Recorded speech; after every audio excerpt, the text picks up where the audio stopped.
Ladies and gentlemen, boys and girls, welcome to another wonderful and incredible episode of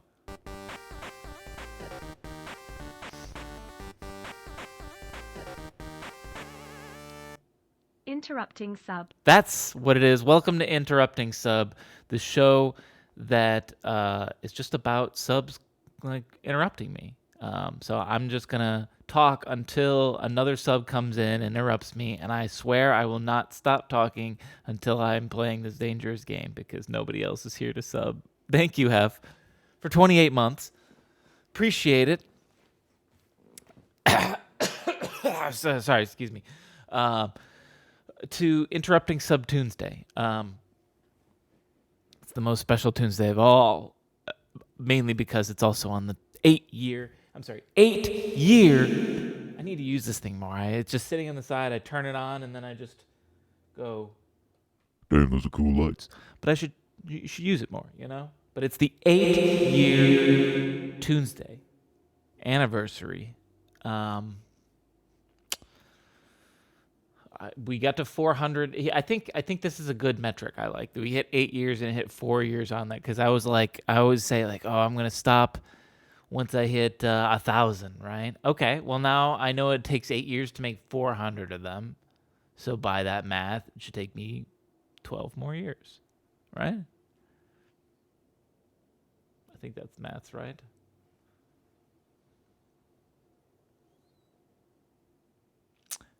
So 12, that means we're not even halfway. We're not even halfway. 12 years, that means it's going to take 20 years total. Okay. Thank you, Pun, for the 100 bits. Appreciate it. I'm primeless until the 21st, but I don't get these. But I do get these biddies to celebrate. Well, hey, thank you. I appreciate it. I forget, I sometimes forget bits are a thing. I haven't even checked how many. Oh, I can't share on my own channel, so I can't even see how many bits I got.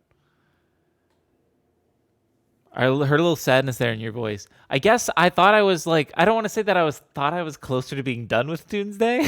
Don't get me wrong. I'm not like, God, I can't wait to be fucking rid of these assholes. But like, the idea was like, I'm not even halfway done if my goal is 1,000 Tuesdays is crazy because I feel like I have been doing Tuesdays for so long. So the idea that I'm not even halfway done is like, wow.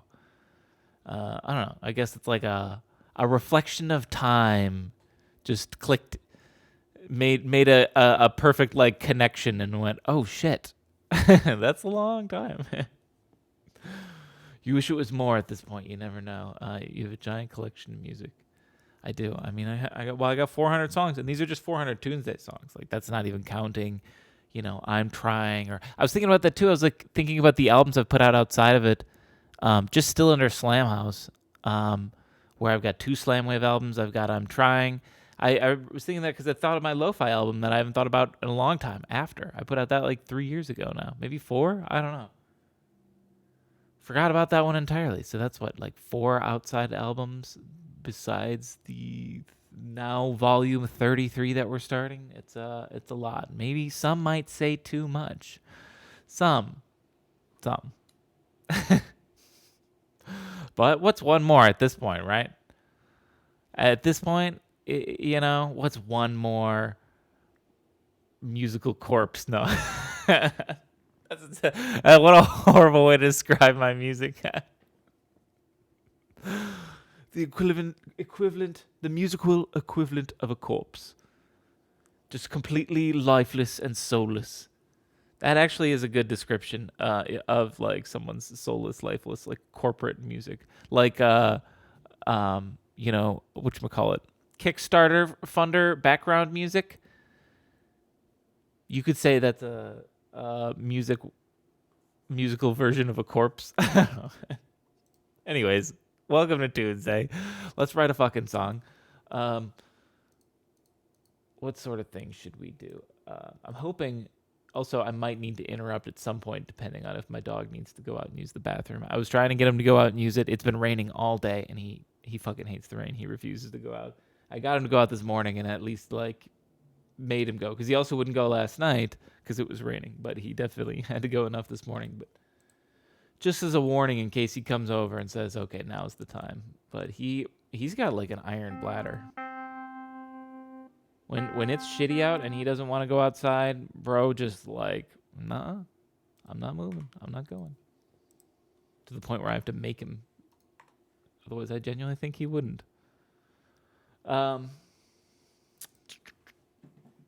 I don't have my keyboard turned on. That would help first. So what are we doing today? I put trip hop funk, mainly because I was like, I don't necessarily want to do lo-fi. Yeah, it's kind of rainy, so I was like, yeah, chill, rainy lo-fi beat. Yeah, I've done a million of those right now, so I kind of don't really want to do that. I guess trip hop just keeps it vaguer, Lo-fi sort of narrows me into like I've said before, I feel like lo-fi is a subgenre of trip hop. So this is like me being like, I'm going to make a rock song today. What kind of rock? I don't know. We'll fucking figure it out. But I do know that I don't quite have my guitar stuff figured out. I need to get a better monitoring system because it's driving me nuts the way I have it now. It's just too loud. I don't know. I need to figure out something that balances it better. And I still haven't done that yet. So I feel like I want to use keys. And I could do that, I feel like, definitely to do something funky with trip hop. I'm not going to play it all. But I'd like to do something like, I don't want to say inspired by Where It's At. That's why I chose the Where It's At one. I can't play it because otherwise I'm going to get a copyright strike in the video. I did it once.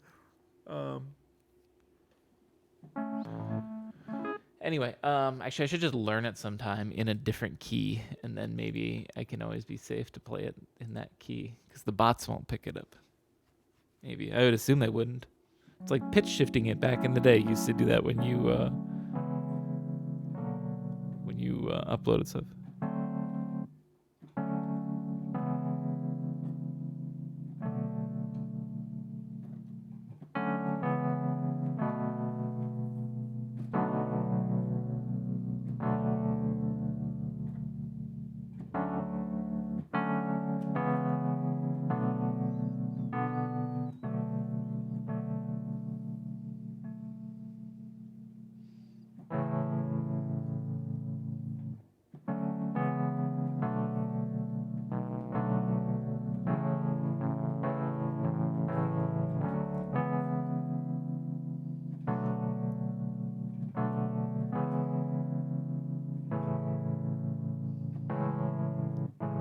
I like that.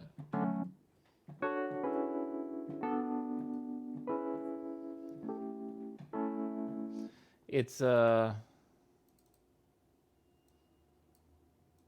like it better lower. It's me just doing the same seventh chords I do all the fucking time. I just play them fast. And then we end on one that's just a normal major, no seventh, so there's no like ambiguity as to where we land. Like, is it the tonic? Because these are sort of floaty.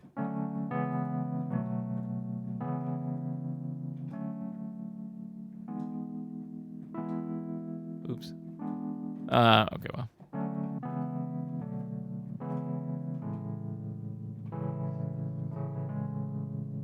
I don't know that like ending there.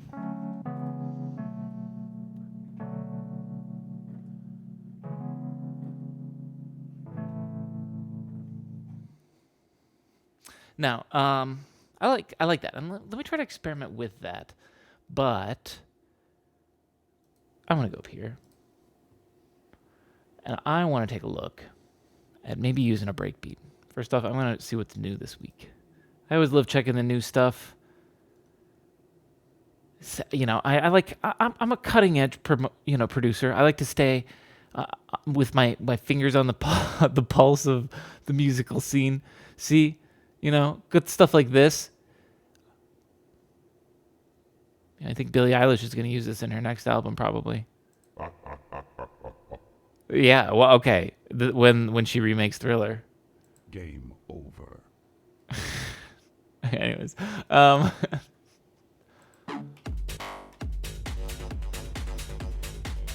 Tunesday's done, guys. Here's what I wrote. Bro.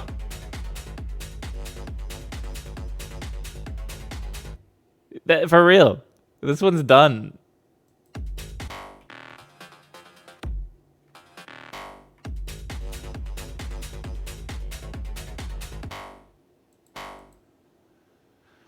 anyone, here's the thing. This is the toughest thing I think about. Like if someone was making, I guess everyone else could use this music, but if someone was making a video game and they had no musical talents at all, you could just get Splice. Because right here, like, okay, here's your level. Download this and loop it. There you go.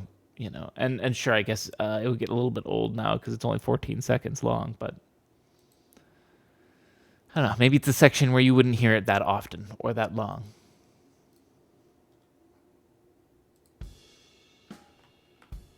Okay, these are drums. They're very quiet.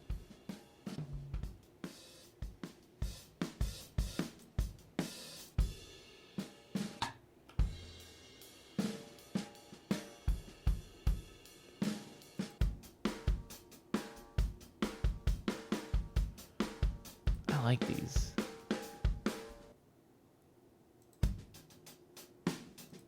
Hang on. Slower ones. Do they have brakes on here?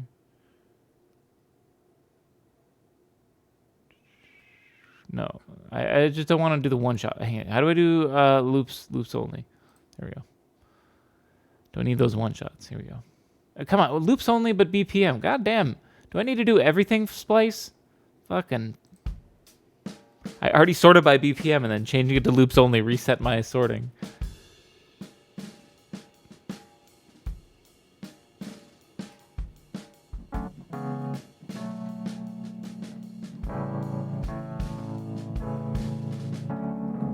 Oh, okay. I can fuck with this. Hang on a minute.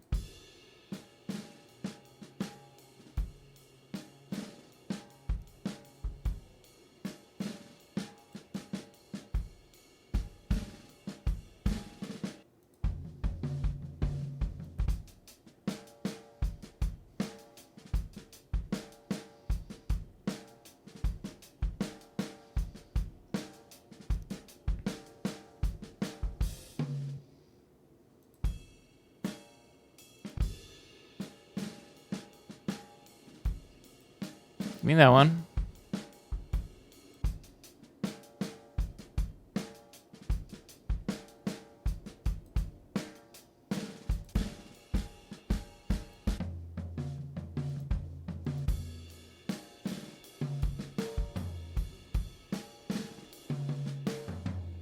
Love this one.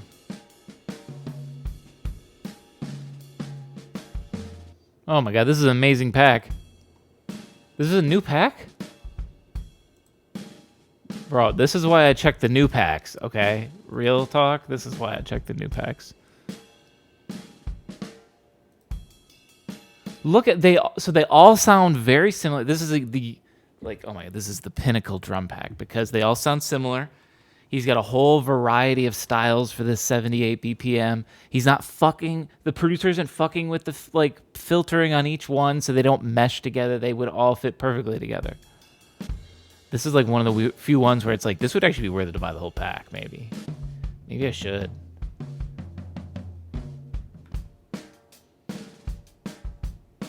I mean, I guess I don't need the single hits. Well, maybe. I don't know.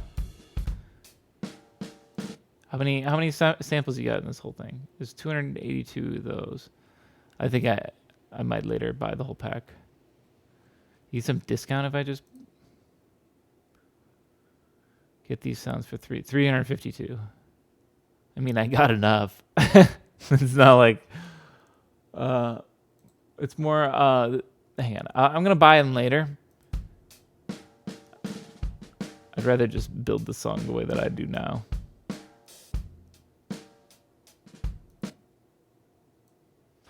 I want to start working right away.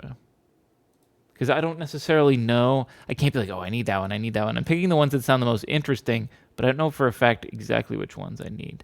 I'm starting with this one because it inspired the whole thing at the beginning.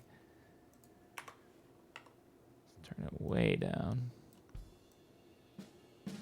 Oh, wait, what's happening here? We're at, what BPM is this apparently? 78? Is that what you have here?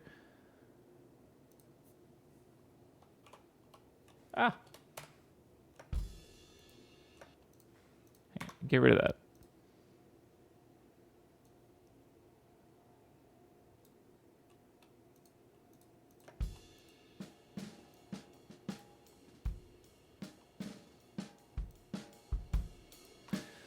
It's kind of a quieter sample too, actually, so I can have it up high. That's why I had to turn splice up, which reminds me I'm going to turn it right back down again, because otherwise the next sample I go to is going to blow my fucking ears out. That's also, I guess, another problem with splice. But I don't know. That's music in general, so I can't really blame splice. But everybody just compresses everything to within an inch of its life, so it's just as loud as possible. It's, I guess, kind of handy because then you get a consistent volume with everything. But then everything is also really loud all the time, always. That's where we're in now. Is what is, whatever. All right.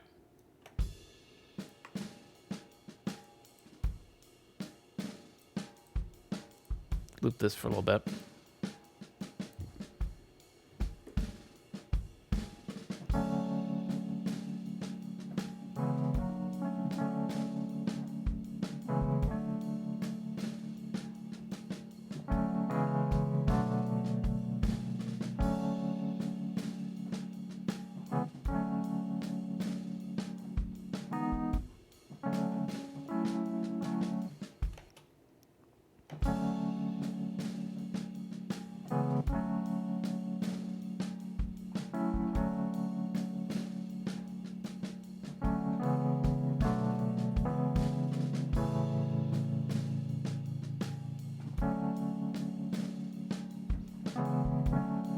Okay, I'm on to something. We're close to something.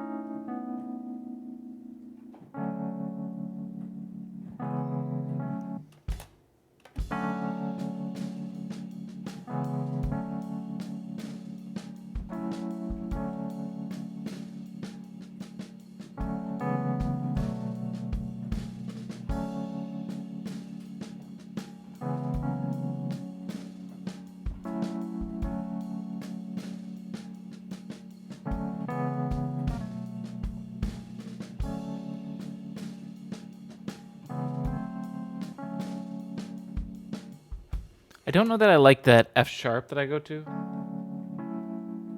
It's okay. I think I could do better, but what I'm going to just try to do is just get a punch in of this, and then we'll fix it in the MIDI version.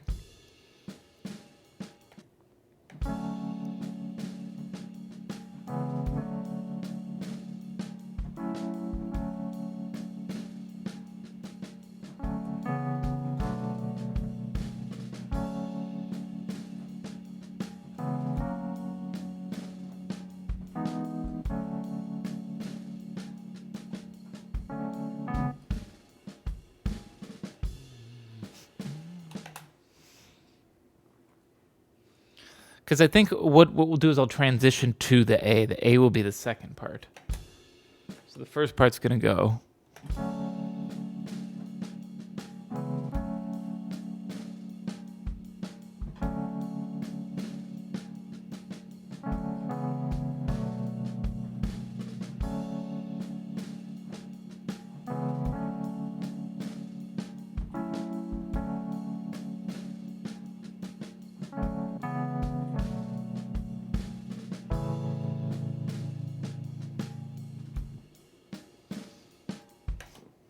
So snapshot that.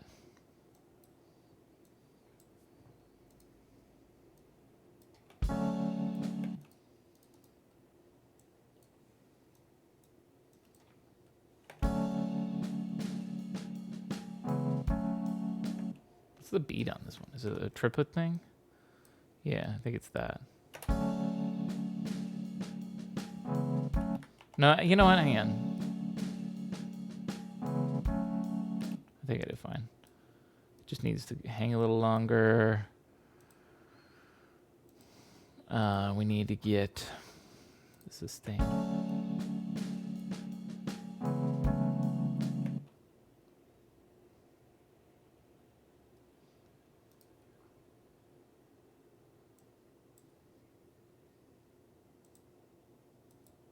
Ah.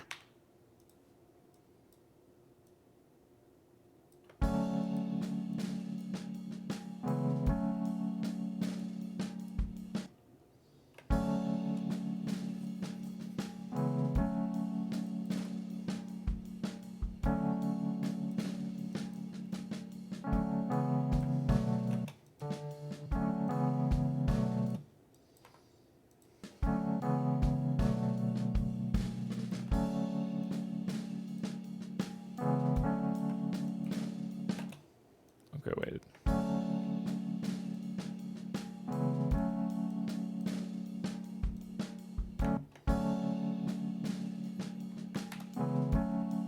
Okay, I was wrong.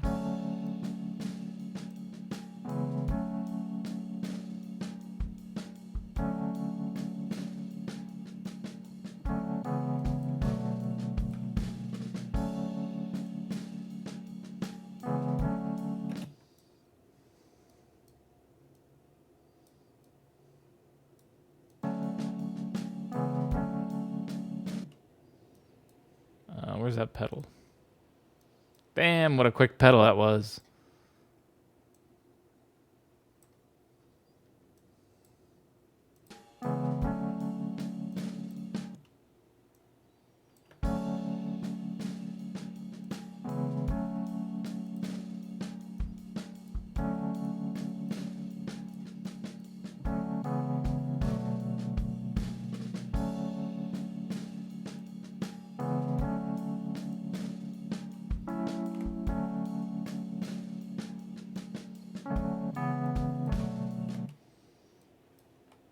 Who was really loud?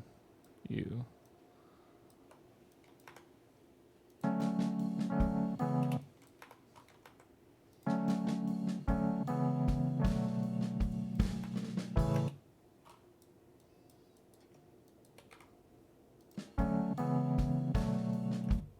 Gotta fix that pedal.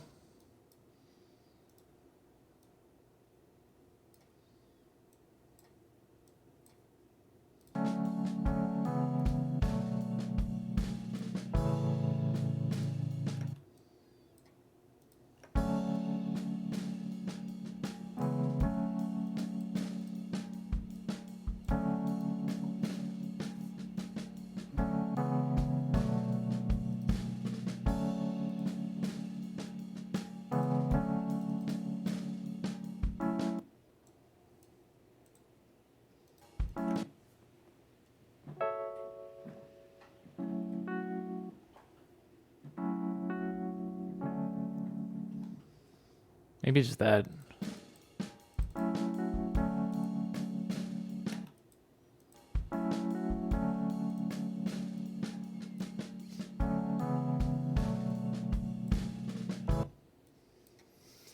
Okay. This is just one of them. I could have even done. Let's see, what was the other one I got? This was the other one I got.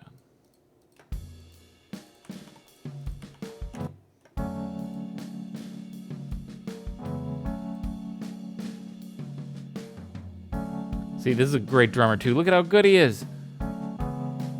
Oh, technically this one's a little off. I guess this is the only fault I can find. The rest of these are pretty good.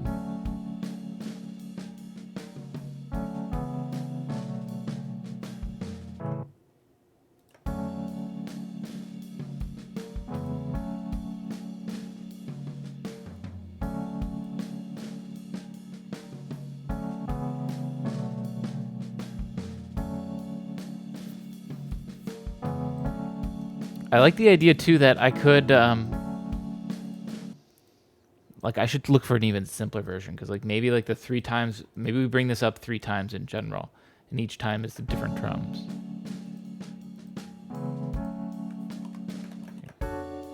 Oops, wrong one. This one.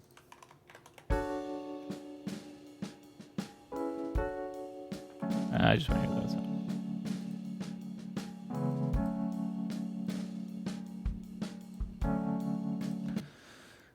Time for Slamhaus to make shorts to get more popular. The first one is parody of a song speedrunning. Here's the idea.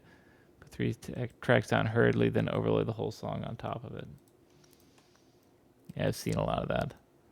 I do like the fun idea of speedrunning the creation of Soldier Boy, since that was made with all FL Studio stock everything, and so people just speedrun how fast they can recreate that song again. More, I like it for the meme. I don't like it, like in the same way I think speedrunners are fun. Like I'm not like actually impressed. Like, oh my god, I gotta learn how to do that. Especially speedrunners of terrible games. I'm gonna turn my drums back up. But I find it amusing.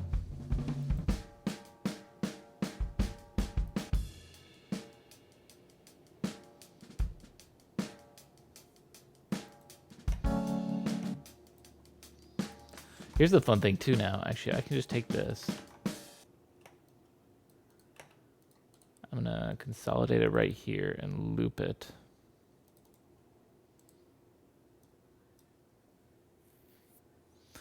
I've been enjoying a game. It's very good, and I'm savoring its flavor. That's good. Like not like specifically on purpose. You're not like overly playing it, burning yourself out of it. Oh, sorry, I'm doing this right now. So what I basically just did is took the keyboard part, looped it right here, because the idea is I've already recorded this at 78 BPM. So if I just hit play, I should be able to go up here.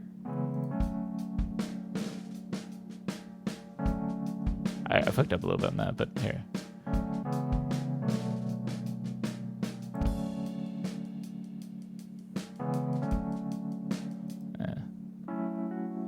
We've been playing every day. Oh. It's just that good. You can't get burned out. Okay, we're at the end of 78. So, but that's okay. We got a lot to work with still, because I sort of skimmed over some of these.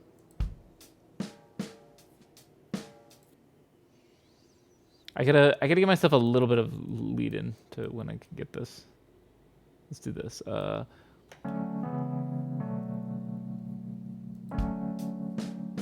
it pretty good there. I'm a little late.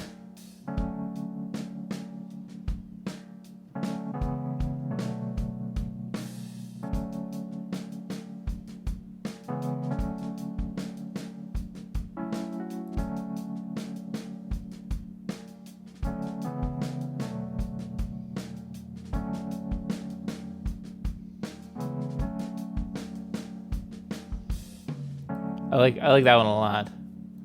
That one's really good.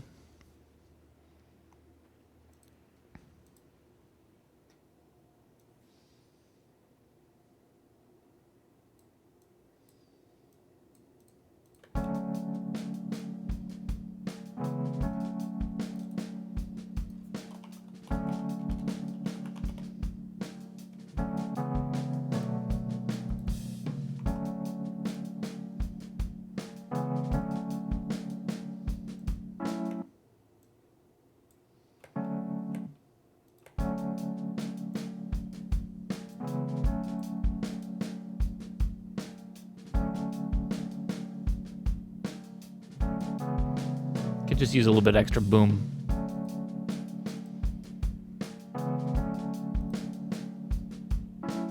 Just boosting the EQ a little bit there.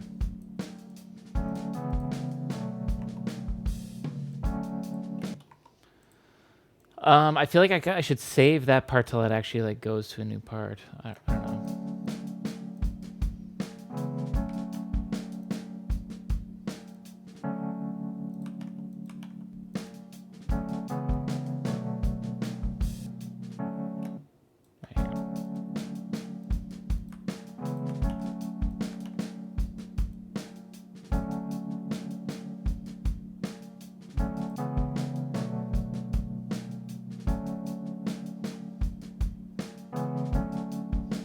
I guess it can go.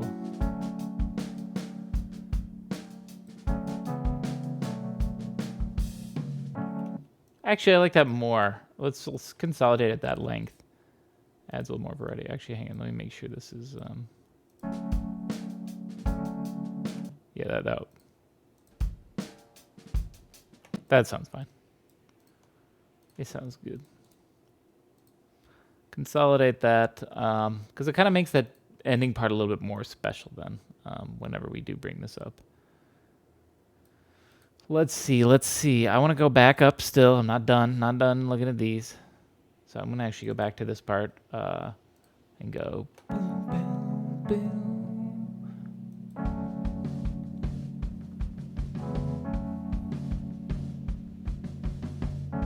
One of these at the start actually might be cool.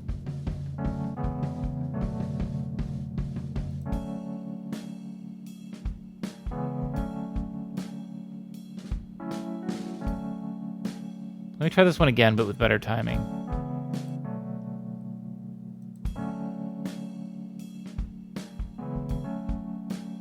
Yeah. You know, I'm going to get the whole pack anyways. Just get the damn one. Fuck it. Can't time it right.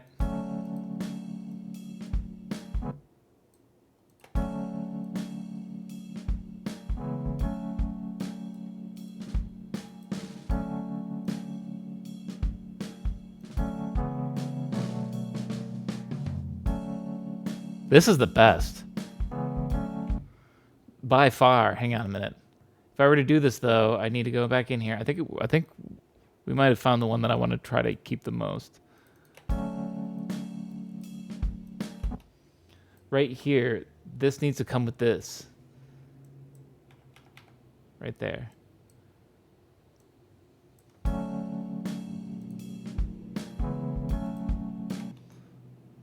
Am I not lifting here?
Let me get real quick.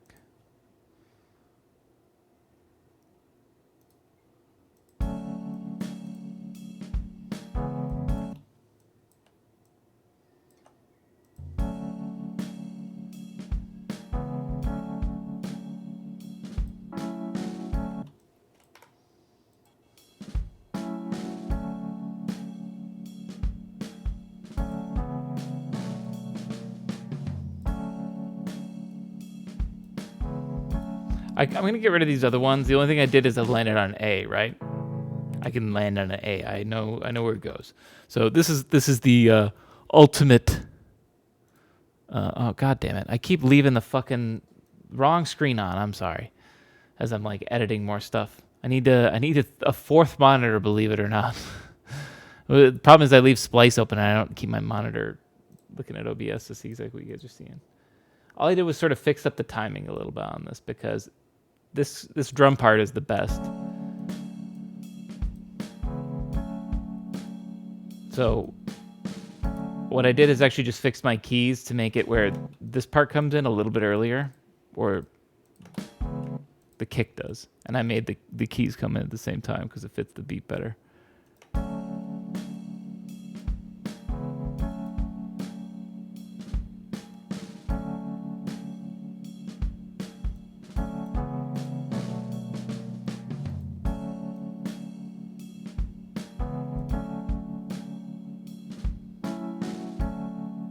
Oh my god, the drums fit this so perfectly.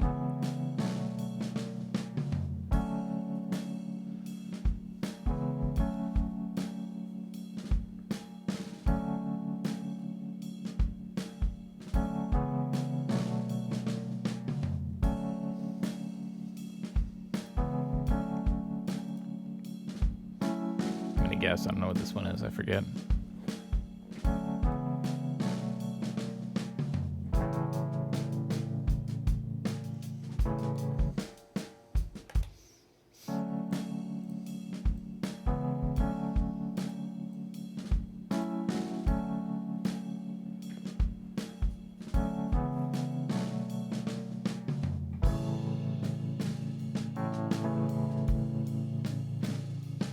This one feels the best for coming out of it so far. Hang on. Let's banish this guy. He's the worst so far. I want to hear how this one sounds. I'm just trying to get a good transitional drum beat. There might be another one still in Splice that I got to get.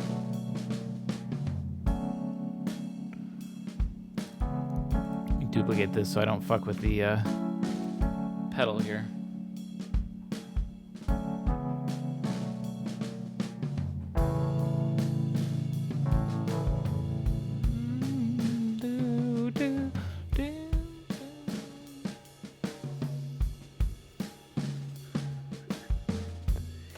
Yeah, I like this one a lot, actually. Hang on. Maybe, hang on. Can we start with this one? And then we go to that one?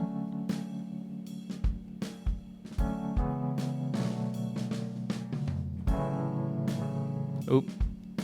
Wait, where are we? Okay, just start from here.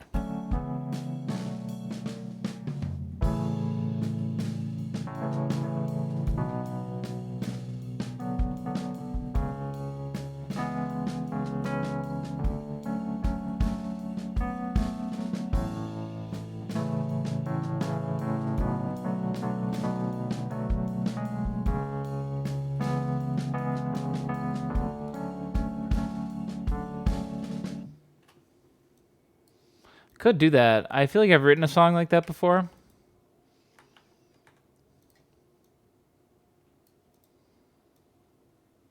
But also so is everybody else too.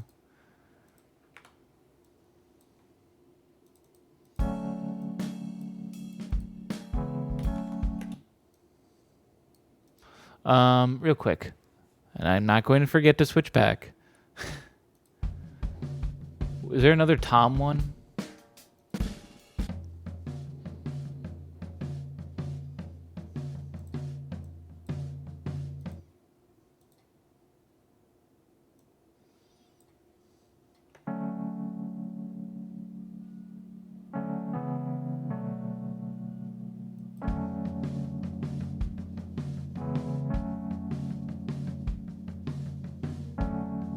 This one's really good.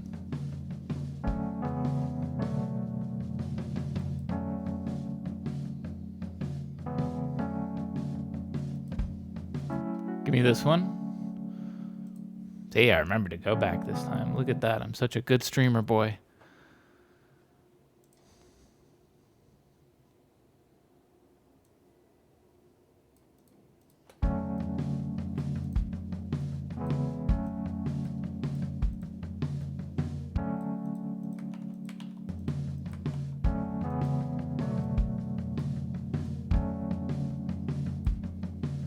Hang on a minute, I gotta fix this.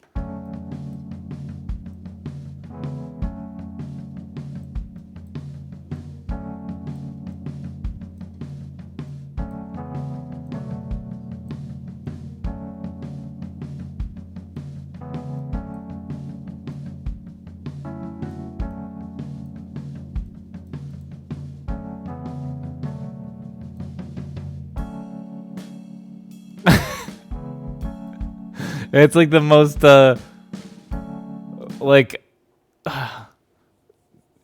it's such a tease. It builds you up. And then it gets so slow.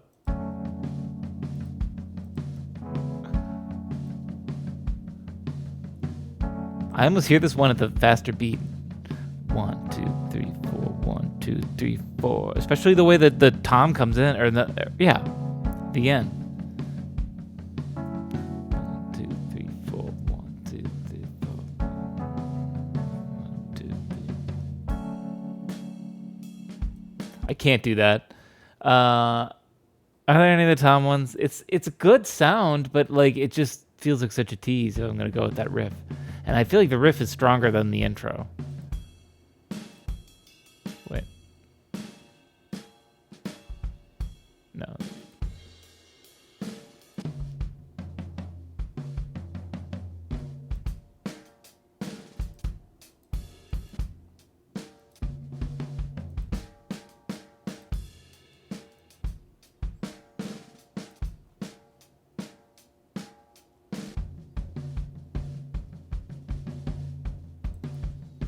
I don't think anything's going to sound good. The Tom ones are a little bit faster. I mean, like I said, they sound really good. And they even fit the vibe, but it's just they don't fit the transition at all. It just feels so, empty. Okay, so how do we start the song? That's what I need to figure out then.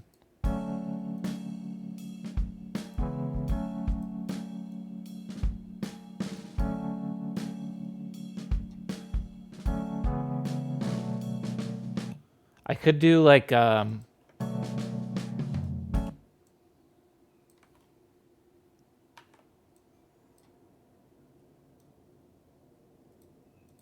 let's do from point 3.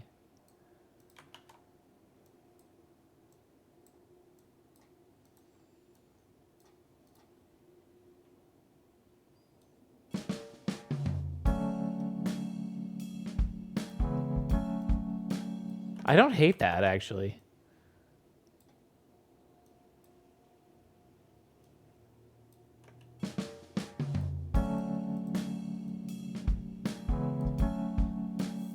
Like more sounds. I'm gonna add the bass, and I feel like some other stuff too.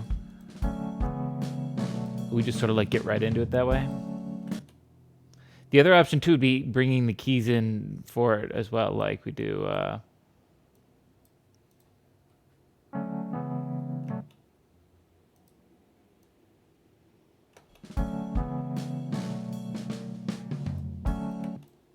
That would be the other way of starting it.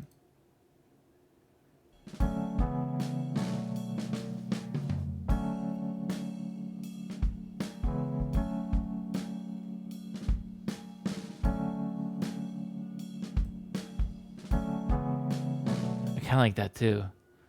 So it'd be just silence. This would be the first song in the CD. You put it in your ancient CD player, because I'm still pressing the CDs. Some, I guess, maybe we'll say I do, and then you hear this.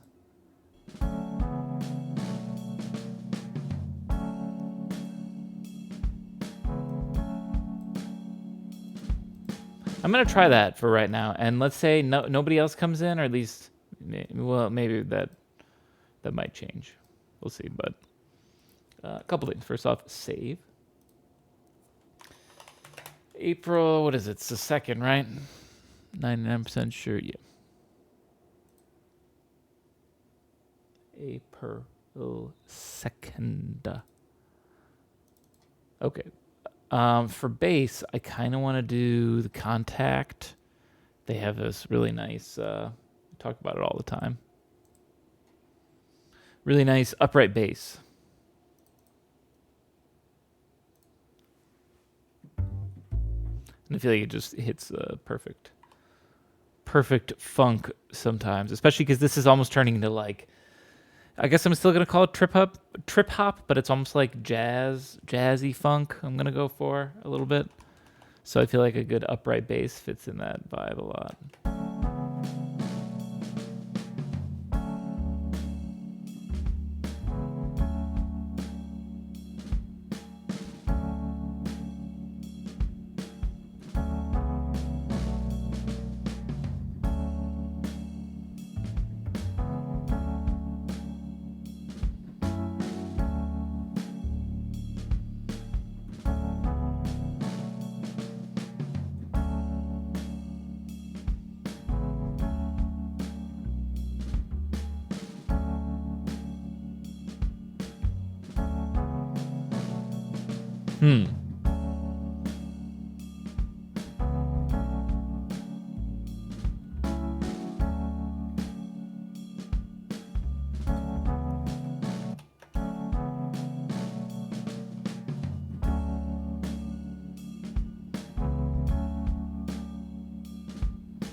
Wait, what? Am I tripping? Oh, there's a half beat in here. That's what I want right there.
I should just do this.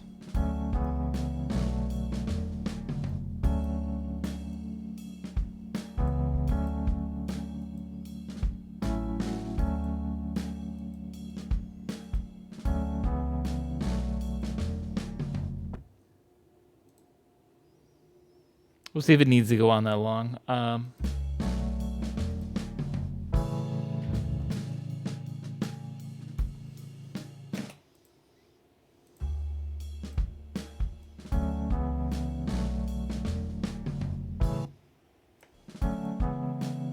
Just notice that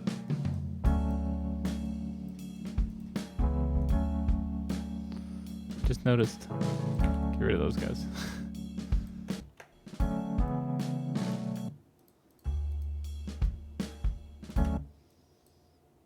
Come back over here again.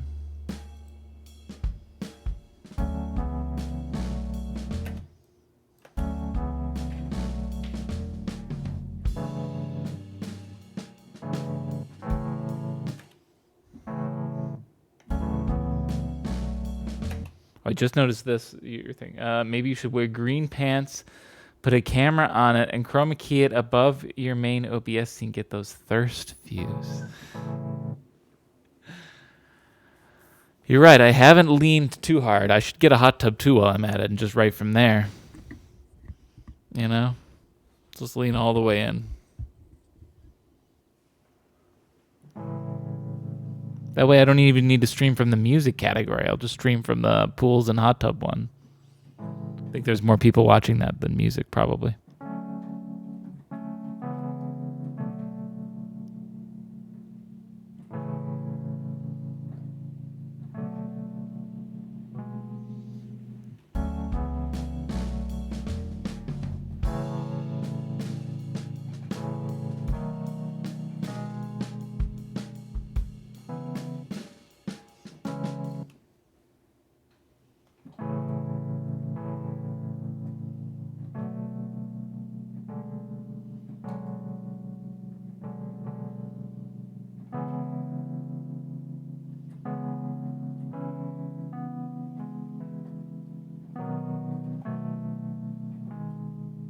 Hang on, I'm close to something good.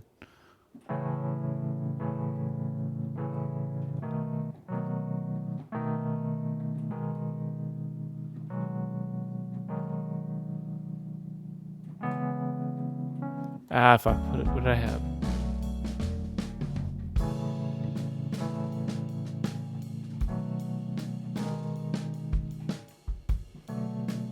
It's gonna be minor. That's the problem.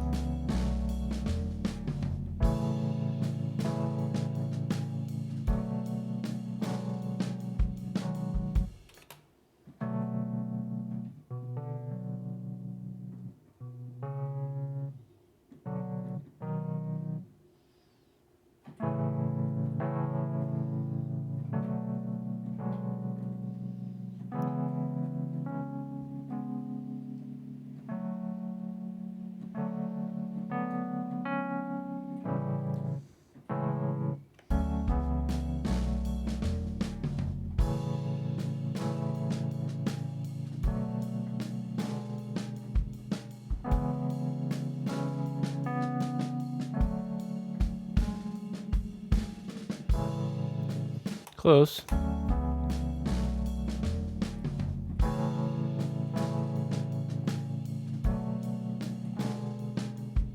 I'm playing this kind of interestingly where I'm actually only doing, I'll record it like this, I guess. I'm only using my right hand. I normally play the keyboard all left, but the left hand when I do the keyboard is it's always the bass. But it's so bass heavy that I'm just kind of using the actual upright bass to do those notes more. And I think it's just important for me to just get the chords in, especially when their chords are already so low, and kind of crunchy. So, yeah, it just feels weird to just do it one-handed, but it's working. I like it. I want to play keyboard like this all the time. I'm going to cut off my left hand. It's the only logical solution. Oh no, now it's not even. It's what the start.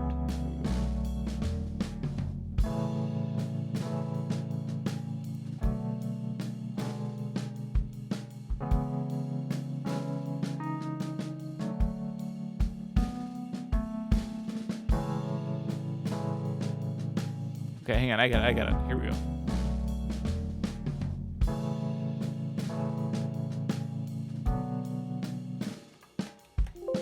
God damn it.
What do we got here?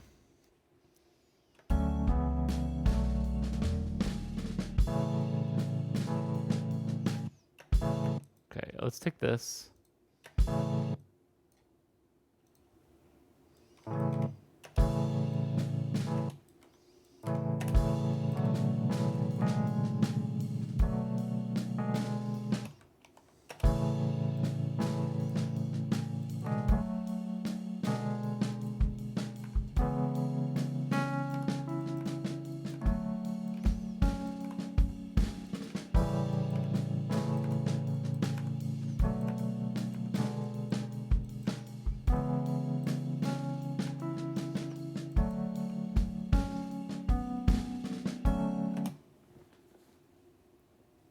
What are we ending on there? A D?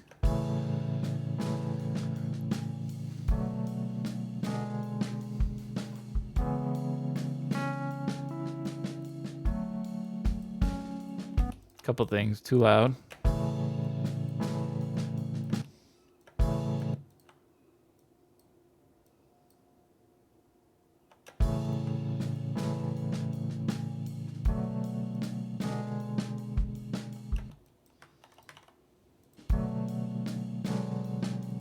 Nah, I kind of minimize it then.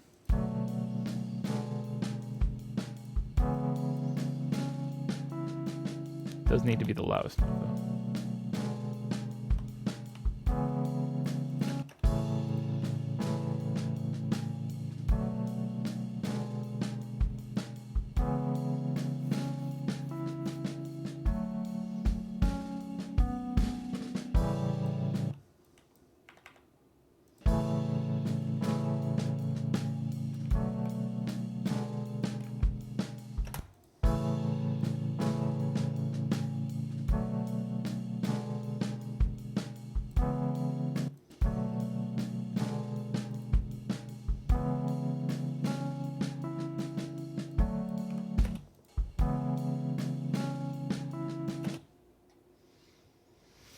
Slim, did you see my solar mounts? I don't think so.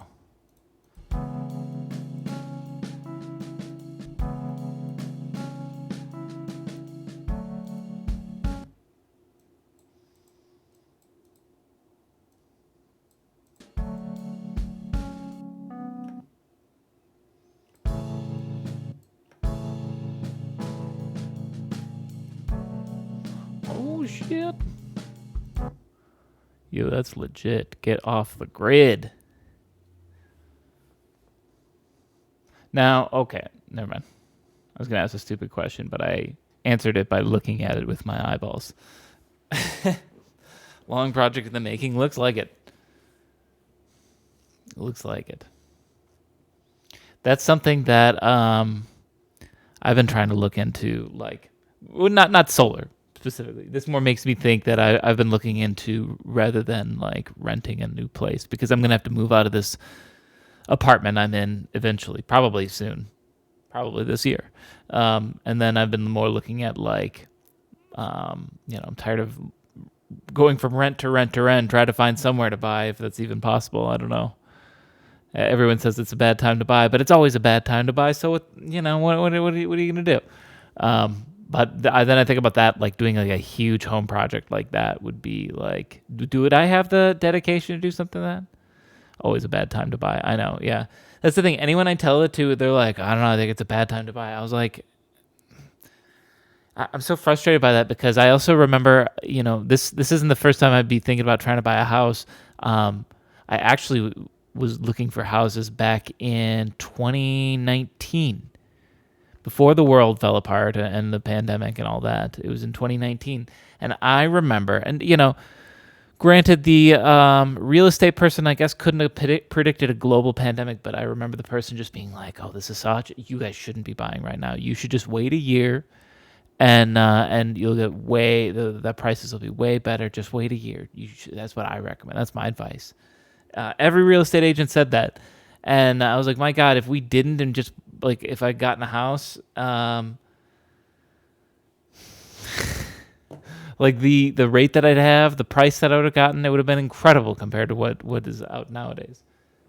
So when I mention it now, people are like, oh man, the interest rates are so high.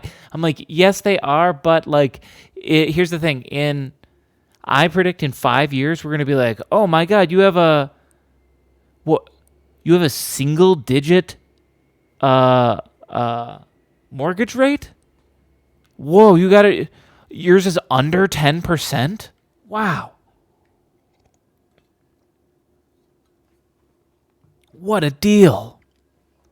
Like, mark my words, that's going to be at least what it's going to be like in 5 years. Everyone's like, oh my God, the mortgage rates are ridiculous right now. They're so high. It's just going to get higher. It's just going to get higher. It's laughable to me when people think that it's like going to go down. No. Why would it go down?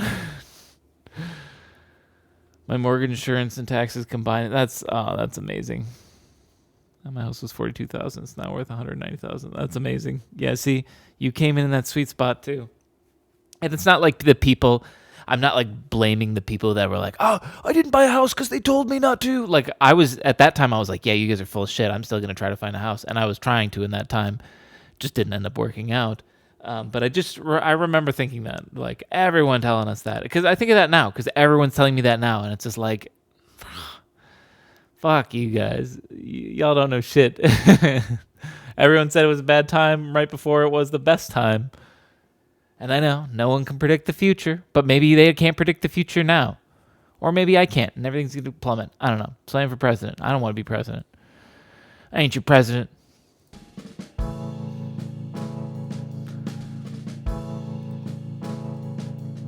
I couldn't be a president. Is this... I think this feels more final.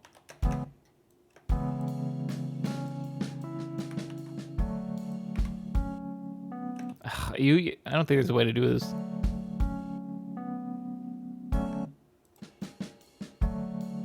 Also, what's going on, Mixwag? Welcome back. Let me leave it like that for right now. Yeah, it's slightly bigger house. Yeah, I guess you can't really do anything, but you at least have the security of like having a place that you're not going to be evicted because they raise your rent, double what you got. I guess you just got the home security. That's the bonus, because I hear other people say the same thing too. They're like, yeah, my house is worth a lot now, but what could I do? Move somewhere else? It's not about it. It's quite literally the opposite. It's the fact that you have the security of not ever needing to move anywhere. Everything you do can be permanent. You can kind of dig in. My house is only 720 square feet. I guess it all depends on what you need. I don't know. Is that enough? Is that enough? Do you need more? Do you need bigger? I guess it all depends on. But I just think, like, yeah. As I say, like, I'm so tired of renting and being on the edge of just like even now. I talk about how I'm probably going to have to move just because I know they're going to raise my rent. How much? I don't know. My fate is at the mercy of richer people than me, like everyone, but even more in a direct, like, where will I live in 6 months from now sense.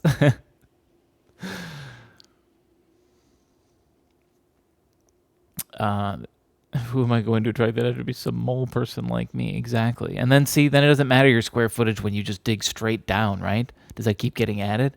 Add a second basement, a basement in your basement.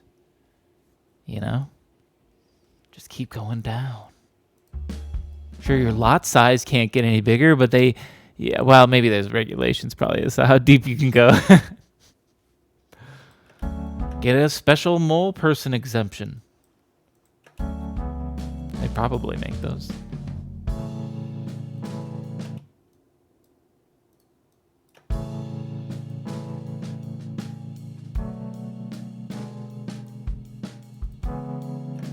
Build a stream room above your garage. That sounds awesome. See, that's what I'd like to do too. I want to build like a more, I don't know, permanent studio. For example, when I record my acoustic guitar and my vocals for this acoustic album that I'm working on right now, in order to get like really, really good, quiet, noise canceled everything, I have to do it in my bathroom. And then even then I have to pray that the neighbor above me doesn't flush the toilet or want to take a shower, or their dog barks. I'm screwed if their dog barks. Just one bark and it can ruin a take, And I realized that I could move into a house and have a neighbor that has a barking dog. But I do feel like I could have a little bit more capabilities of maybe building something that's a little soundproof or something. Especially if I can find the right place, have a basement or something, and like dig in and I don't know, build a studio, make a desk that's not built on top of card tables. And I know I could just get a regular desk right now, but I'm waiting until I'm living somewhere a little more permanent because it's going to be a pain in the ass to move all that shit. That's my rant. Rawr.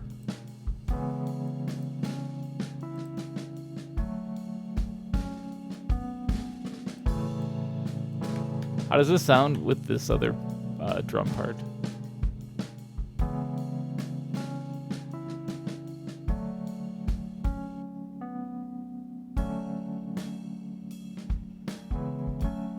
I don't know that they transition that well. I'm going to maybe need to work on that.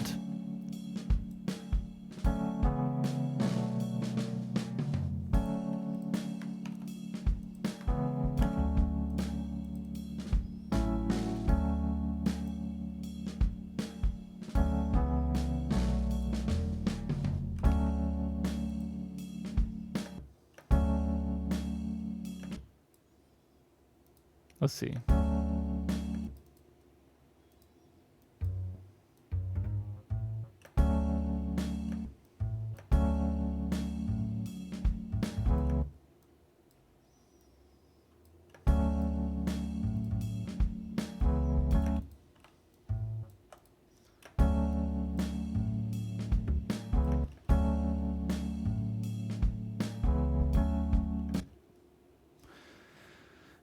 My next purchase is going to be a bigger fridge or even ice chest. See, that would be cool. That's another home ownership plus. I have a tiny little freezer that's, well, a normal size freezer with my fridge. I guess I could get an ice chest. I don't know that my apartment would like that, though. I have so much shit to freeze. My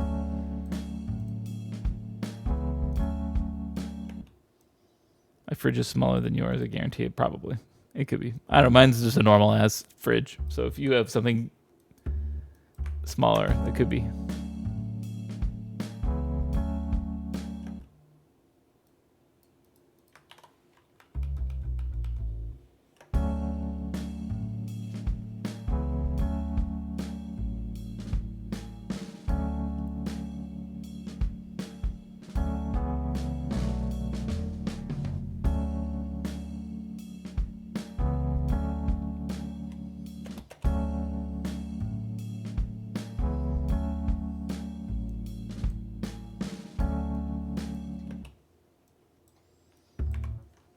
Oops. Didn't mean to do that.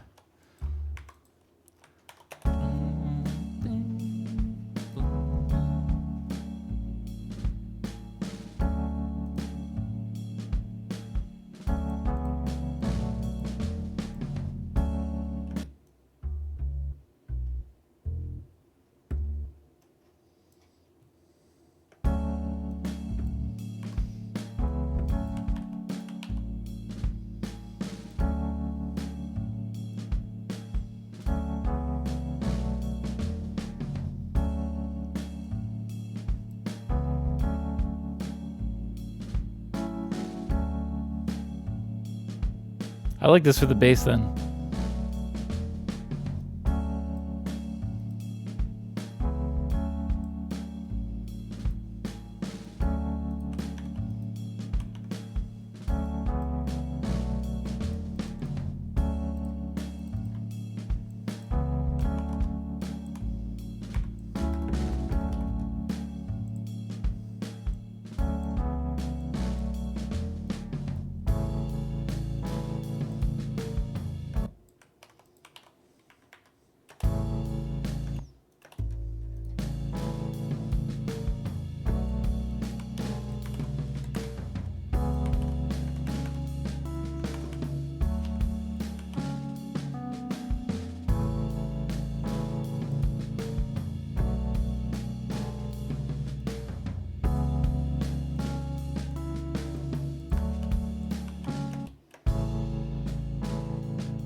Why was that off?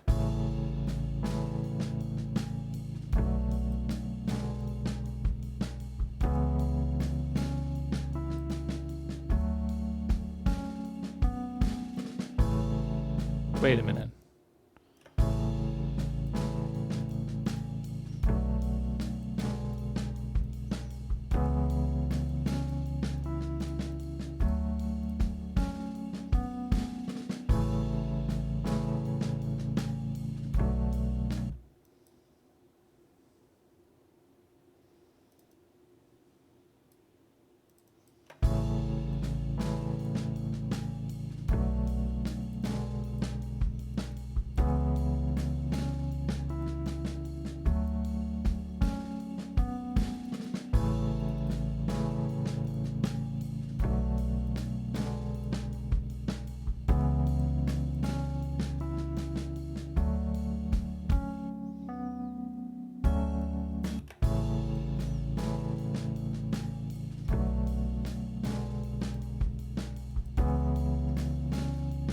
I kind of like the bass being super simple in this first one, just going up every note and holding it out.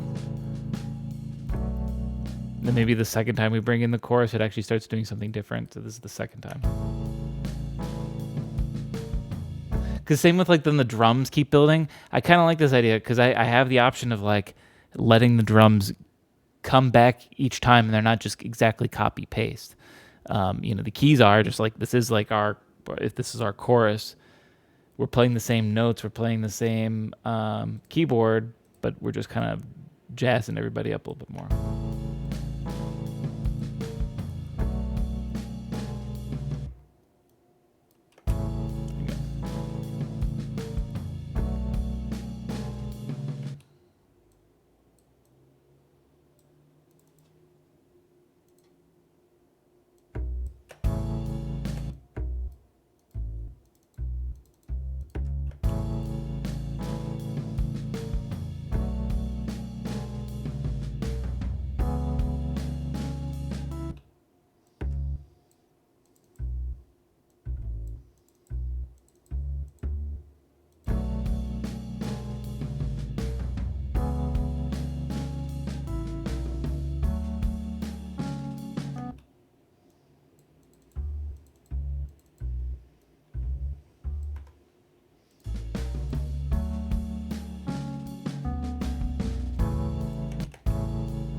Okay. Bum, bum, bum, bum, bum.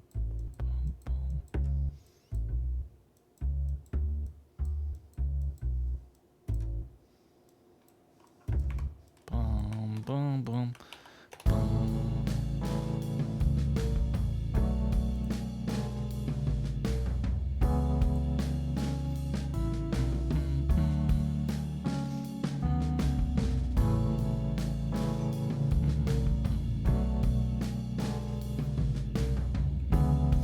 I like this.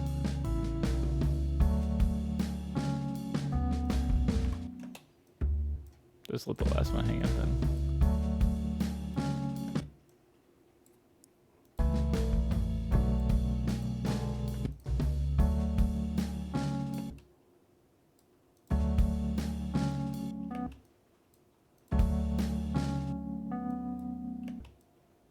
Oops. Well, I could let it hang, but you know what? This is maybe like the one thing that like AI in music could be really useful to me. Here's how I could see it. It's the same way that I see it with like people in Photoshop, right? Where they'll be like, I can cut out this section of a photo and then tell it it's actually this big.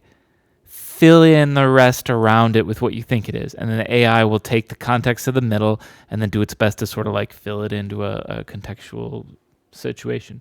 I need that. I need the musical equivalent of that, and I need it to listen to this, and I go, okay, listen to this part and pretend it ended here, and what would the room sound like based on what you've heard and how the rest of the sound would go, and make it sound like that, like the person just ended.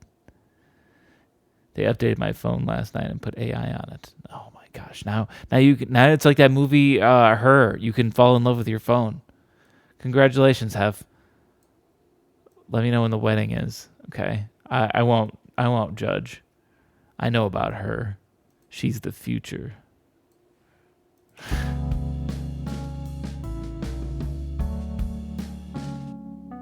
Like that, because it's so obvious. It cuts out right, and just cuts because it just ends and there's no other sound, and the rest of the sound has rides and other stuff going on, so I can't let that sound sort of hang out. I need it to go for a little longer in the room that it's in, but I physically cannot. This is, like I said, this is what I need the AI for. Finish the rest of this sound based on what you hear. This is the context you're given. All I should have to do is give it this, and I go, make it this long. And you don't need to, well, that's the thing. If I did this, I might be like, okay, and just keep the beat going. But I'd be like, end it. Like, pretend the person stopped playing when you stop hearing sound. I'm telling you, that will come. What I'm asking for, that'll be Ableton, 18 or something. With our new generative sound, you don't even need to finish the drum clips. Just highlight what you want and just right click and just put finish clip or something like that, and it'll just do that. Mark my words. Mark my words. And that's what people are like, oh, we don't even need bands anymore because you could just have an AI finish it. It's like, you still need the band to start it, at the very least. If I hold the start button, it'll let me circle a screen, and AI will look at what I circled. Oh, that's interesting. I've experimented with that more with like, you can just like Google image search anything in a browser easily. I don't know if that's really AI. Like, that's the tough thing. Everyone talks about AI, but it's become a buzzword at this point where a lot of times what they're doing isn't even really AI, but if you put AI, people will buy it or invest money. What's going on? AI upheaval? I mean,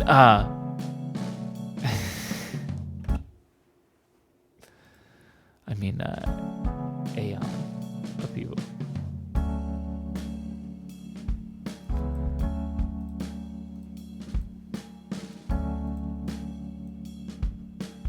We're kind of like piecing together the whole song. We have 2.5 minutes of a song, but there's not a lot to it right now. Just keys, bass, and drums. The vibe is there. I've never seen Eminem and Slam in the same location at the same time. No comment.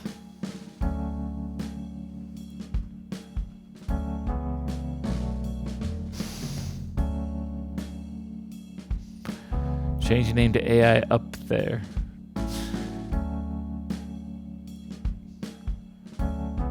Hey, just be kind to us. You know what's funny? I can think of an exact sound that I need, or that I really, really want. And it's in an old slam wave. Here's the sound that I want. Oh shit, I shouldn't have done it there. Go back.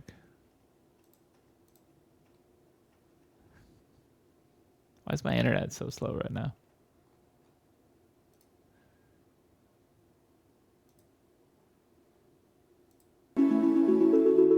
Oh, hang on. Sorry.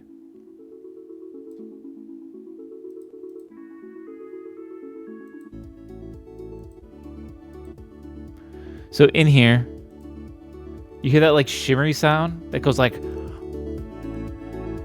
blah, blah, blah. Hang on.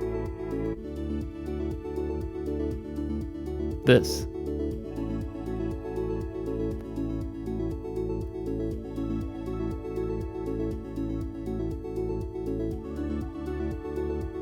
That's what I want for this.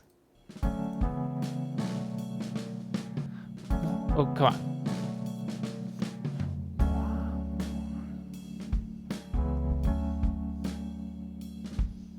At least that's the inspiration. That's the vibe I'm going for, or what I'm going to look for right here with this pad. This thing, I don't know if I need a pad or keys. Maybe keys would be better.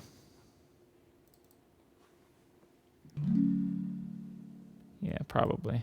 Hang on. Turn it down. Let's get some better reverb in here.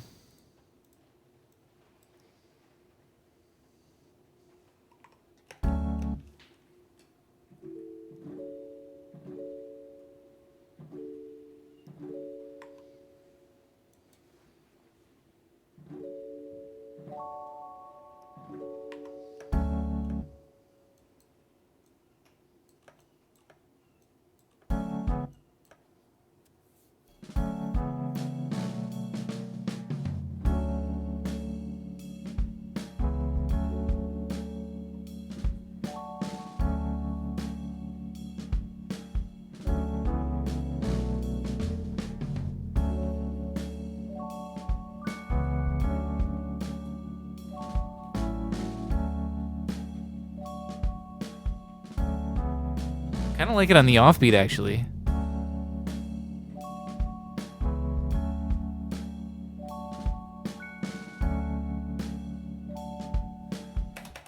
Hang on a minute. What's going on, Pixelmate?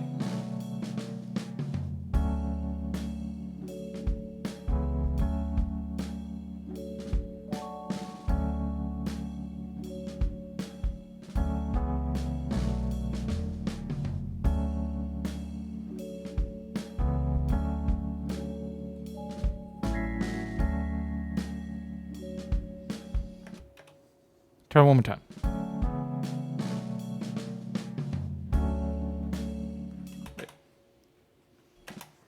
Hope you're doing well. Same.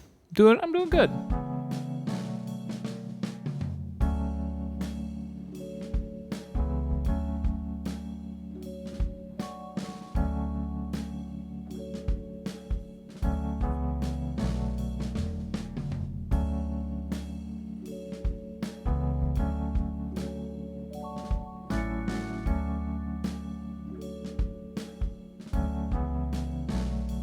That one.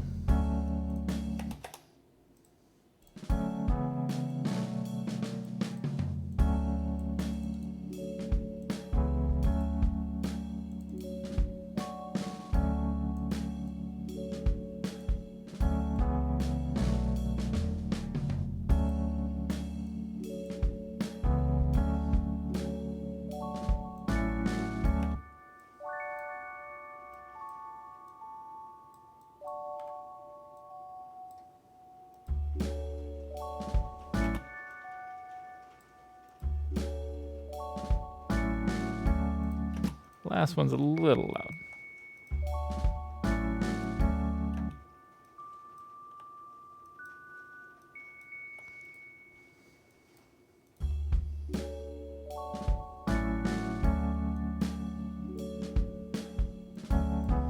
Okay. Let's duplicate this right now. I like it.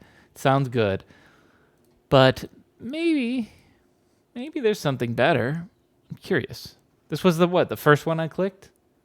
Can't just like go with the first one right away.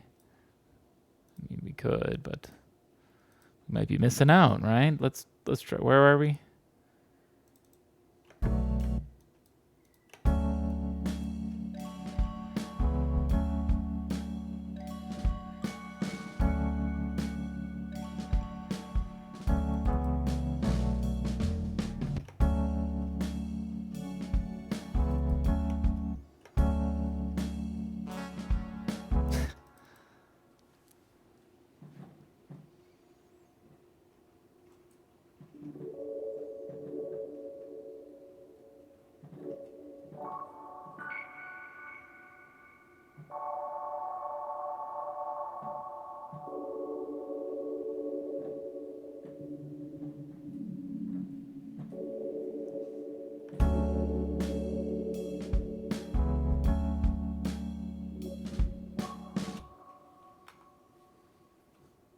Garble keys is interesting, but it's not what we want.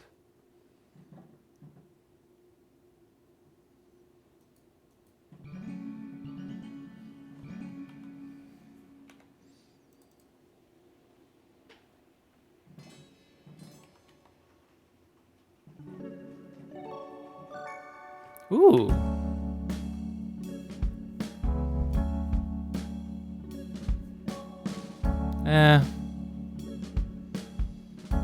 The other option is combining it.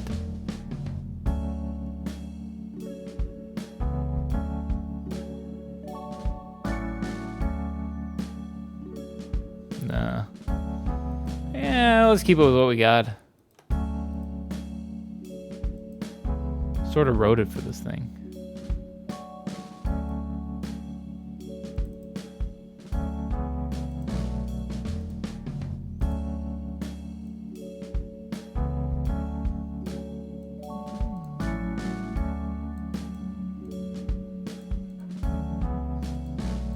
I can hear one other thing in my head. I'm gonna try to make it. I feel like it would actually sound best as a sample, but I don't know how I would find a specific sample that I'm hearing in my head. So the only thing I can think of is to try to make it.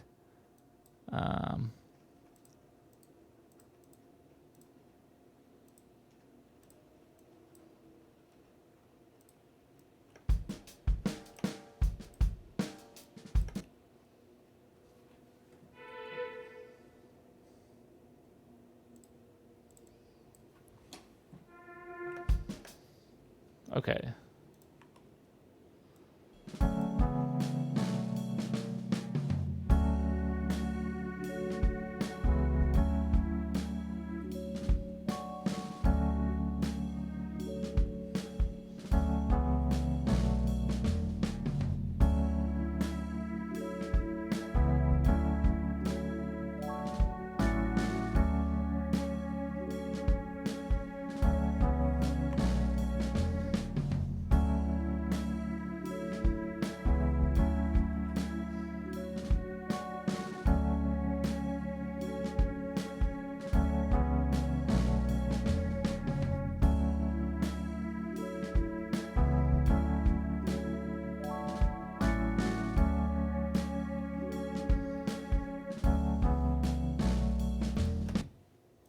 Turn it down.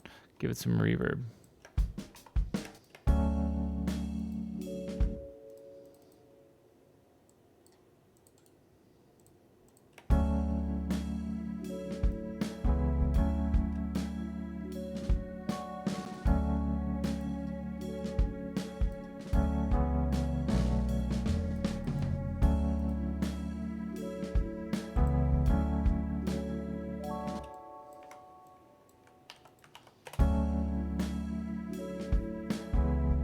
But this is what I was hearing in my head. So actually, this sounds pretty much exactly like what I was hearing in my head. So I'm happy. Proud of myself.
I'm gonna keep it simple.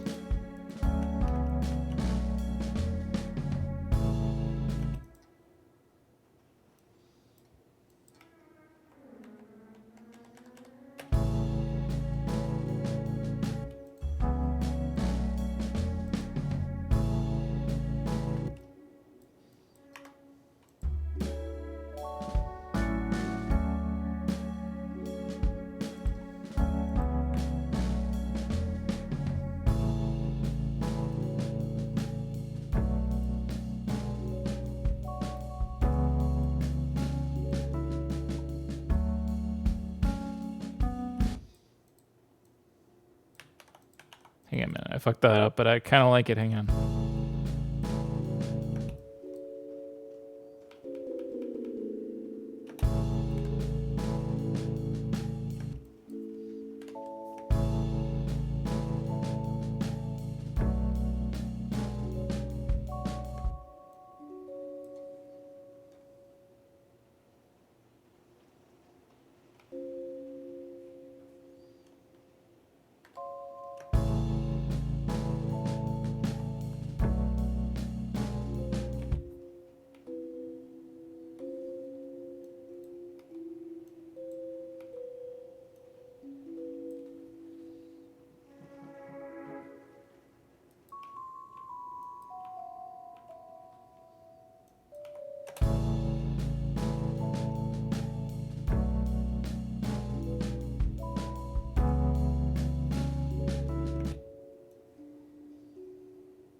Wait, hang on.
sounds lovely.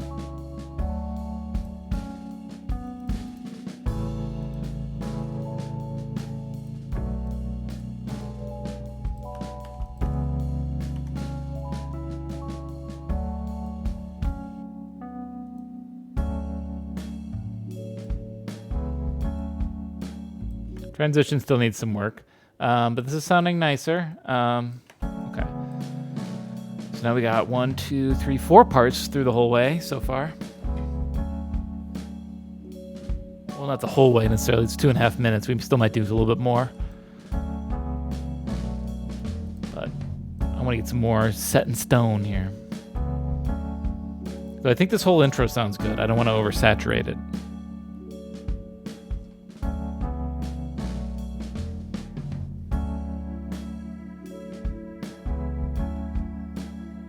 Uh-oh, my dog's stirring. You might need to go out. Hi, buddy. Do you need to go outside? Do you want to come up here? You want to come up? Come on up. Yeah. Come on. Yes, my little buddy. How are you doing? Oh. Stream has been hijacked by Charlie. Hello, buddy. Charlie is very sad today. Charlie is sad because do I have a good end cam outside? This is why. That's why. That's today outside. Womp womp. Can't even see it because there's too much water on the screen. Charlie's a sad boy today. That's why. It's so funny how much like the weather is the entire determining factor of my dog's mood.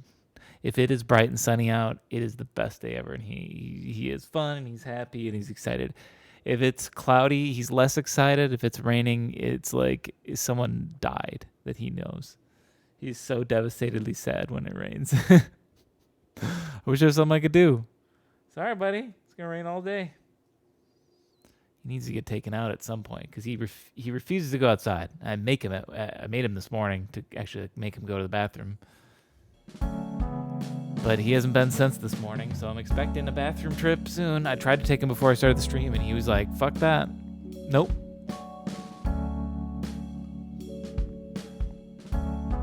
He saw that rain. He was having none of that shit. Okay. Sorry to replay this at the beginning, but let's see.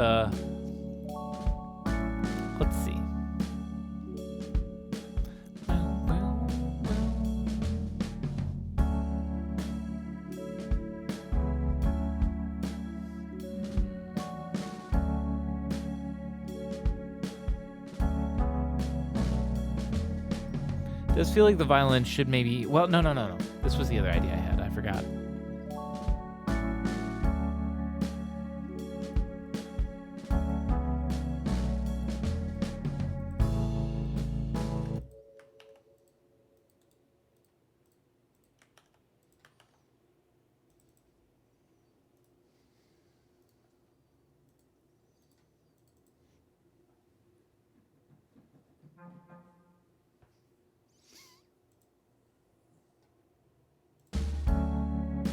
So let's make it a little harder.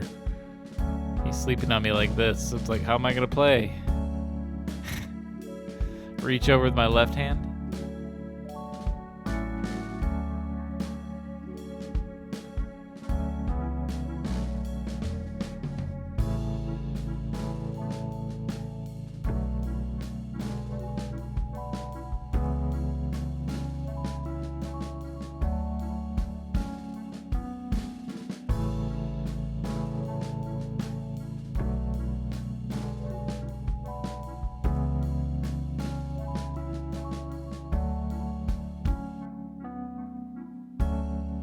Okay, that. Snapshot what I just did there.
Very romantic chords.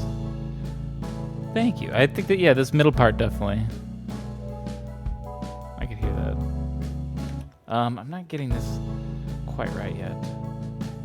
And that's because this goes to a B. I misguessed that, right? It goes, a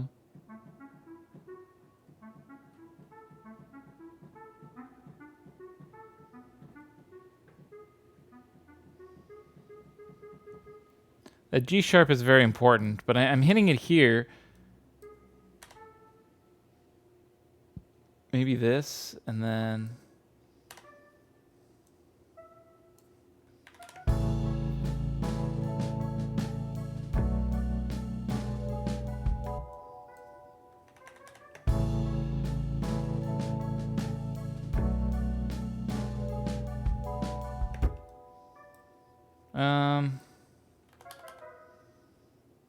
Probably too low.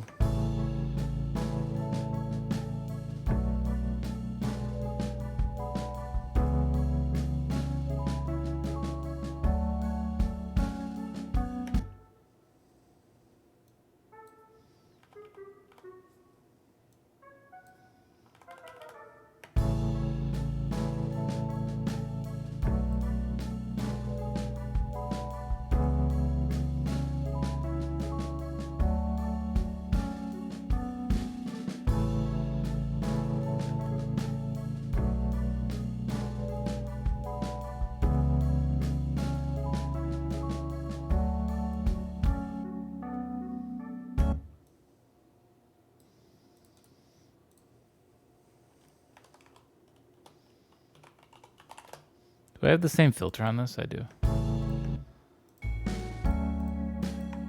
Not the same reverb though.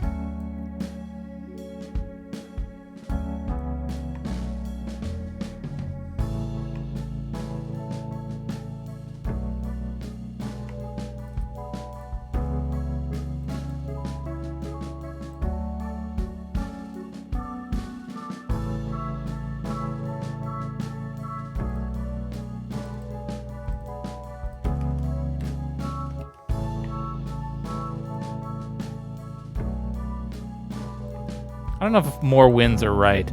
I think the simplicity of just like the single violin or a single, I mean, in this instance, it's a clarinet section. I don't have a single clarinet sample. That would be really cool.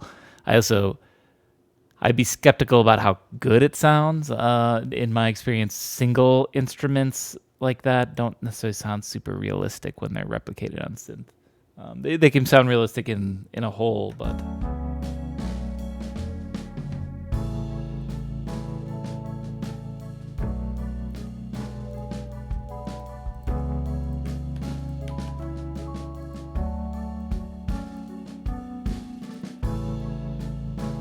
The clarinet might just be a little extra chorusy bit, you know? This is just a nice little extra flair. What I got to think about is it's not a melody. It's not strong enough to be a melody. Do we even really have a melody? I'd argue yes, it's the violin, this.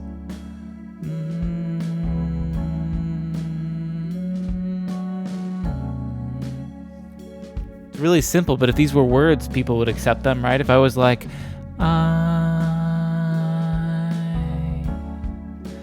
why you?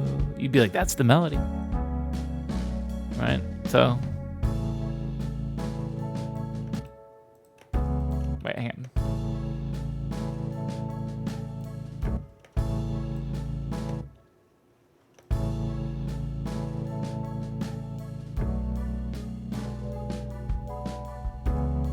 I thought of something stupid to do with the rhythm, but that's...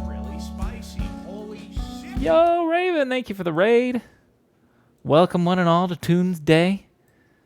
Coming in right at the... Well, no, I would say right at the start. We're about an hour and 45 minutes in, but you're coming in right at the start of this Tunesday volume. Volume 33. This is number 401. Take a listen to what we got so far.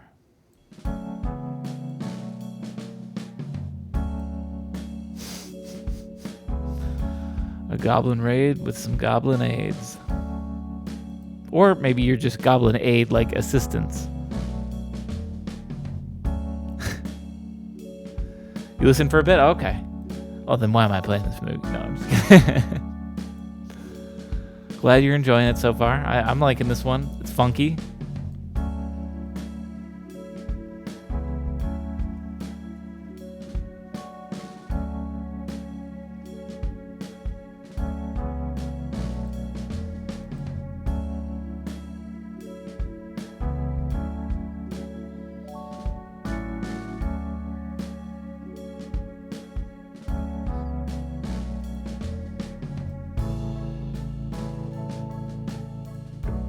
Trying to think of what I could maybe do. Here's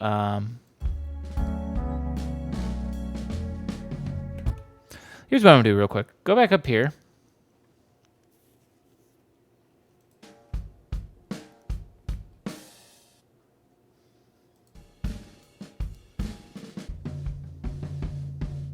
I want to find the tail end of one of these.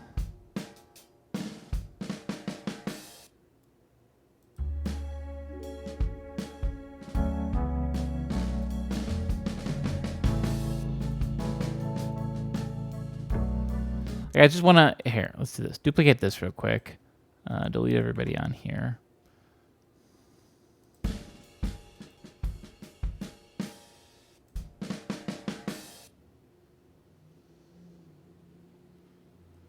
Give me that one. Gotta run, but I'll be back in maybe an hour if you're still alive. All right, sounds good. Maybe I will, maybe I won't. I don't know, I'm not telling you. I know. Oh, I know. I'm just not going to tell you. Where was I going to put this? Oh, right here. So, like, how would I feel if I just, like...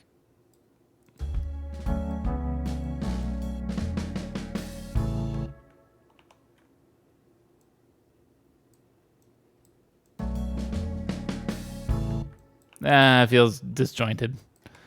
Not a good one.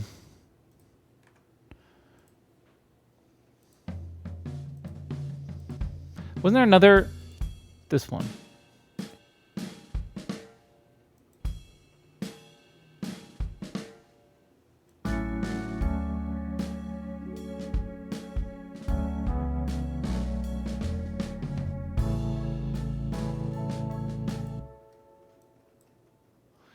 Or, hang on.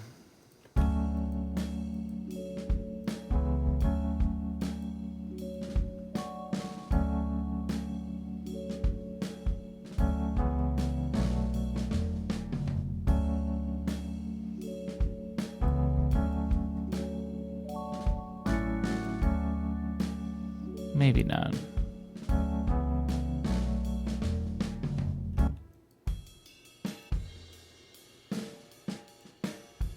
What the fuck?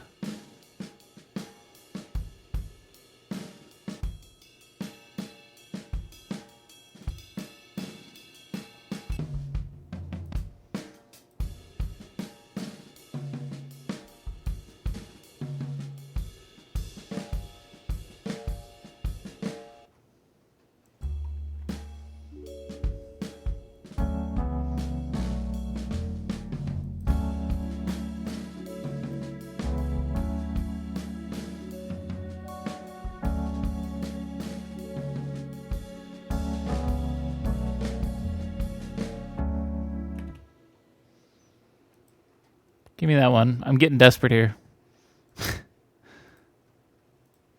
They're all good. I just can't get the right one.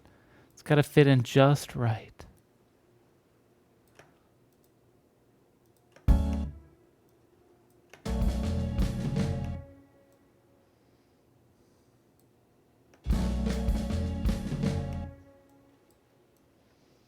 Let's do this. Bring out the whole thing.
It's this ride is just a little different.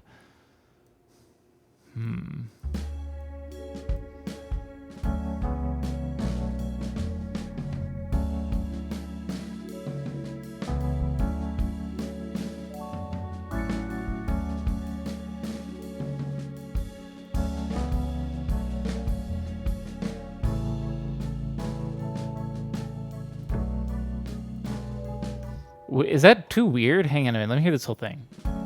Like, what if the drums switched that entire break? I kind of like it. I want to hear if this is just too out of the blue. It sounds really bad.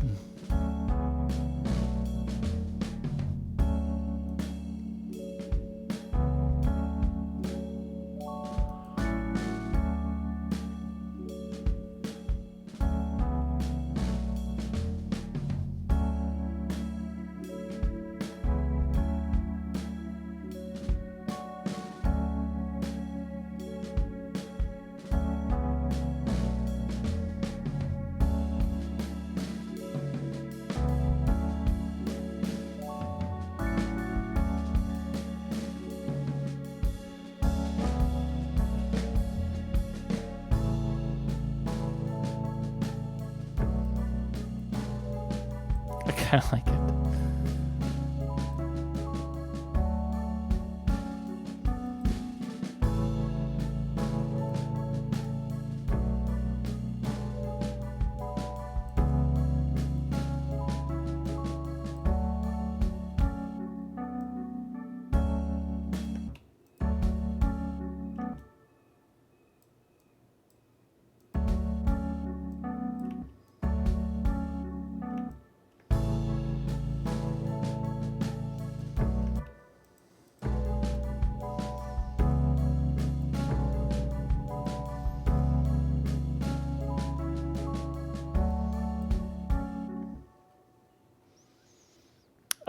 Hang on.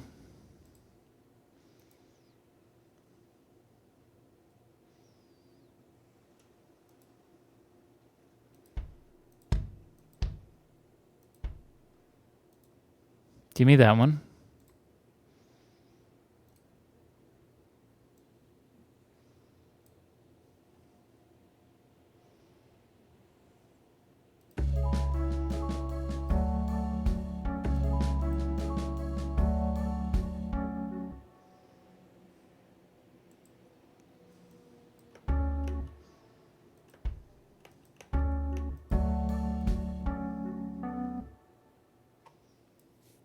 Maybe not.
Kind of like that, actually.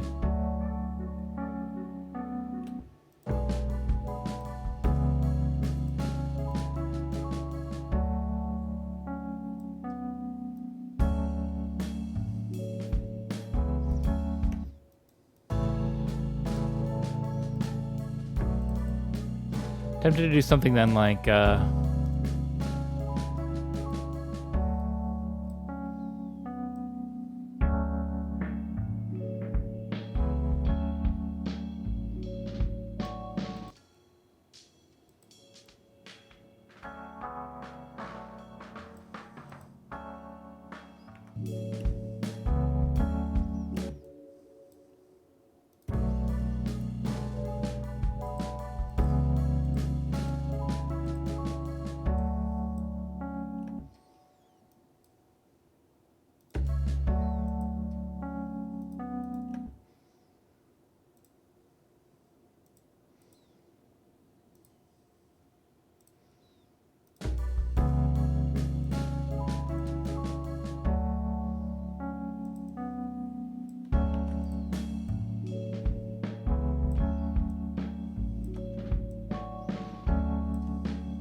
do the other way then too.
Maybe pull it down further.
Do this. I'm also turn this device EQ on and off.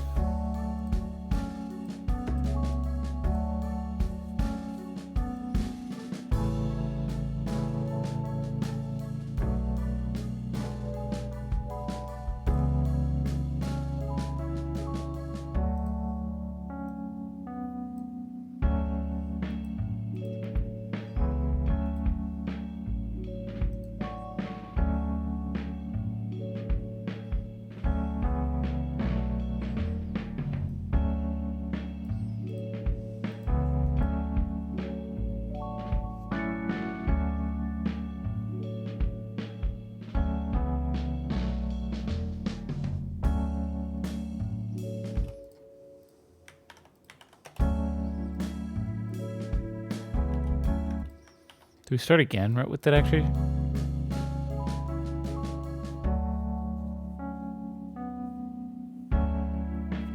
I'd argue no. Let's do nothing then.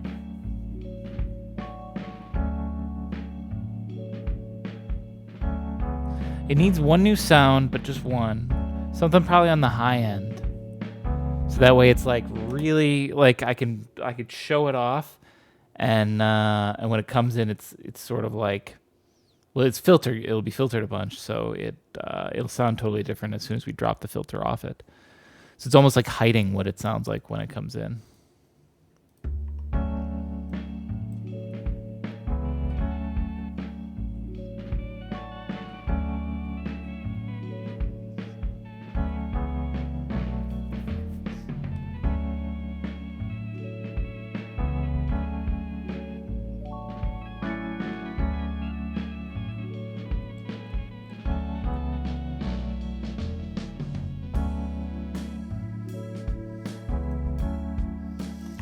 Thought I'd try that, but it's not really. I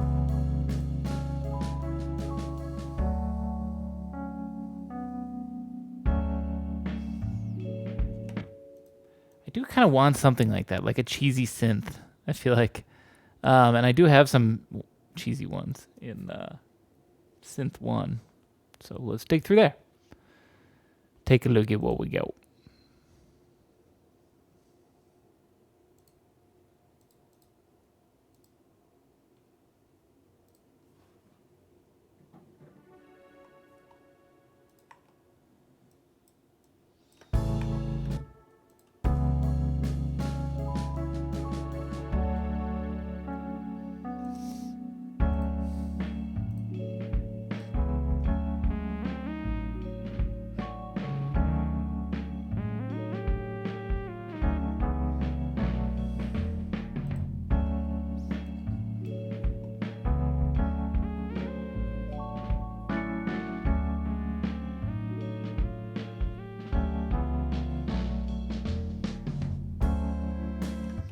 Is this tuned? Yes. I was like, why is this? I cannot play it in tune, no matter what.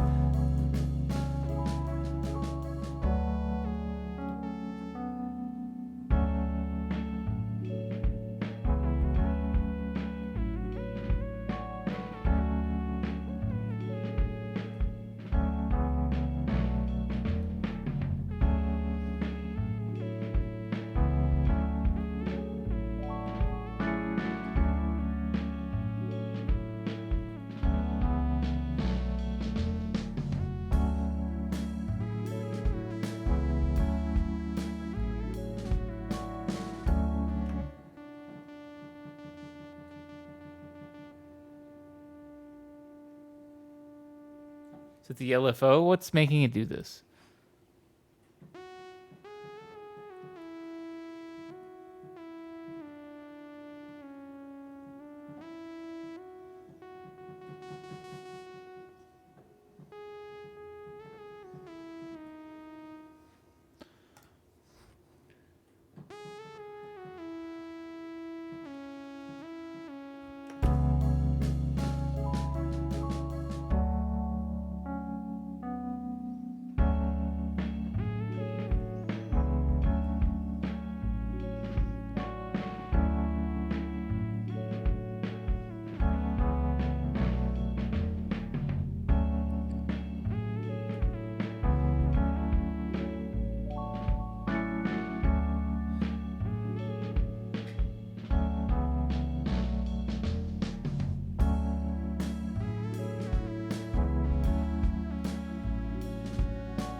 again.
That's the problem.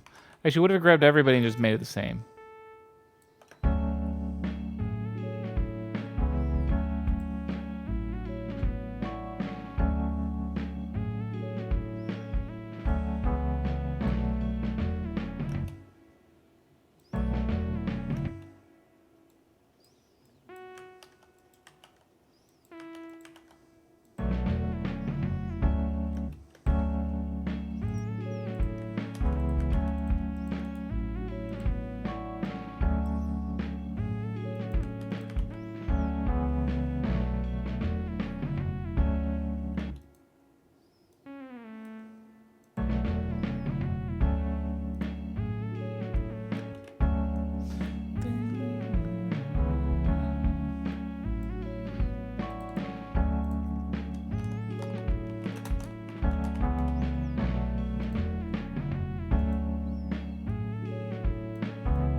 Any more? Actually, I want to listen to the whole song from the beginning. I've been too tunnel visioned right there for a second.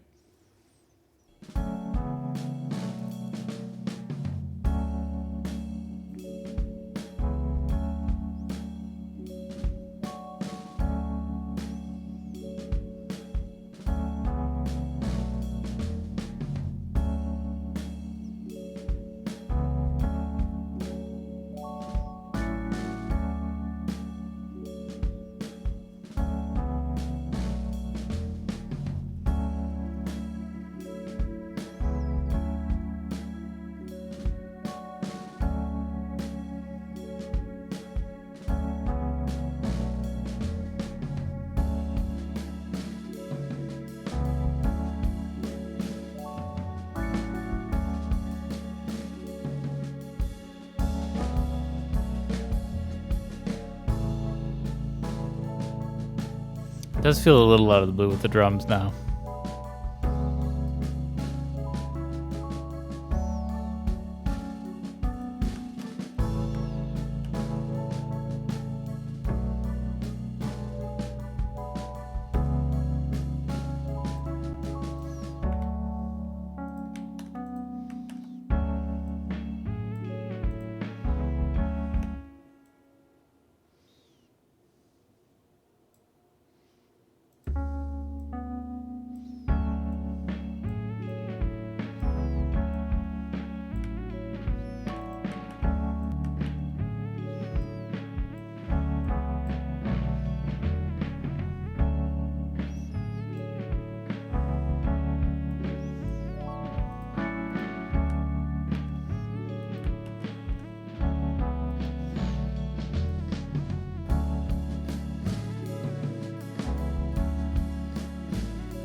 Need to change the synth.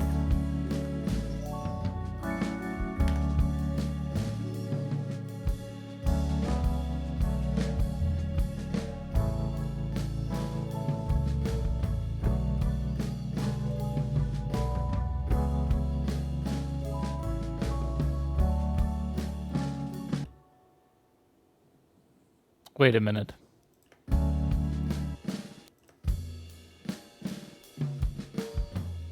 Oh, I see. Smooth kick ride with toms, and this is... They're just very similar, but they're not... Okay, good. Thought they were the same loop for a second. It's like, how the fuck did I not notice that? Oh, they're not.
How did you learn music? By yourself or family or school? I did go to school for music composition, so I think that I do have to give that a little bit of credit in terms of me actually learning music. A lot of it's just on my own and experimenting, though. I think the best learning environment in terms of learning music is in a band. Find other musicians and play with them. I think playing in a band always makes you a better player than playing alone. Playing alone is so much easier, but playing in a band does make you better, faster at least. So that's what I would recommend. But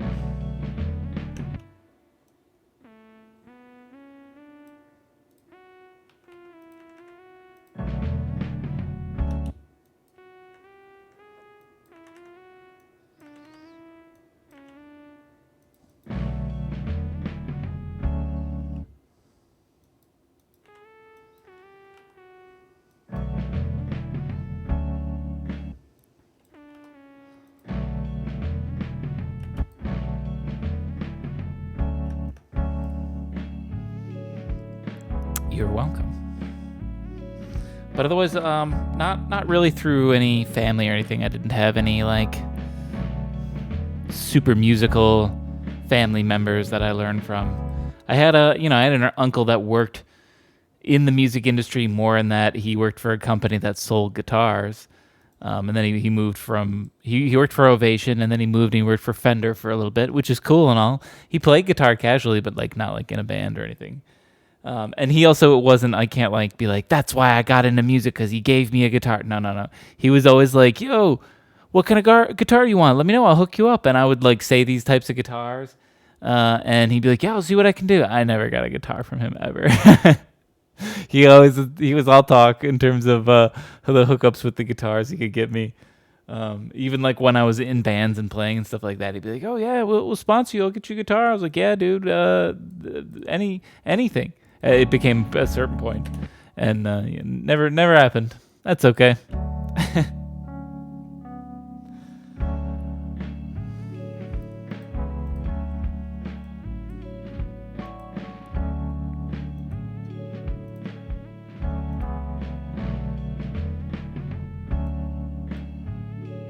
I like that much better.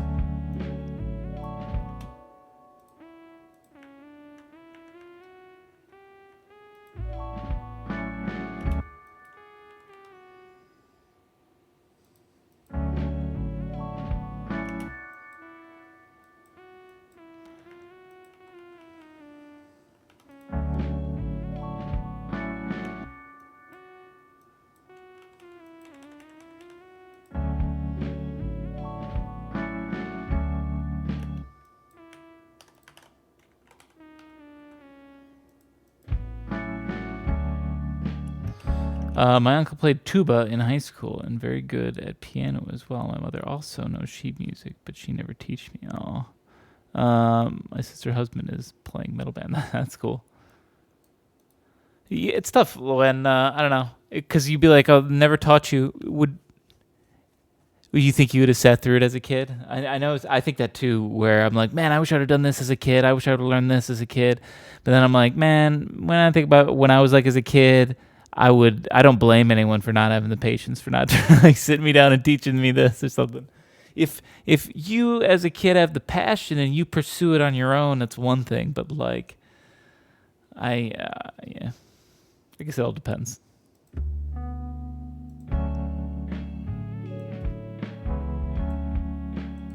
Because I never show interest. Yeah, I think that's exactly it. She's like, well, how was I supposed to know you wanted to learn that? You never really showed any interest. Yeah. But at the same time, then when you're older, you're like, damn it, why didn't you force me to learn 2 languages when I was a child? It'd be so much easier as an adult. Damn it. I don't want to like do any of this work as an adult. I just want to have all this knowledge from when I was a kid and just inherit it. Bro, I think about that all the time. Man, why wasn't Dora the Explorer on when I was a kid, man? No. I had SpongeBob. SpongeBob didn't teach me any separate languages. Okay, I actually didn't have SpongeBob. I was older by then. When I was a child, there was what was it? Blue's Clues with the original Steve, I suppose. I don't know. I'm trying to think of it. I don't remember what shows I watched when I was a kid. Gargoyles, Teenage Mutant Ninja Turtles. You know, the stuff that teaches you science and math. Anyway.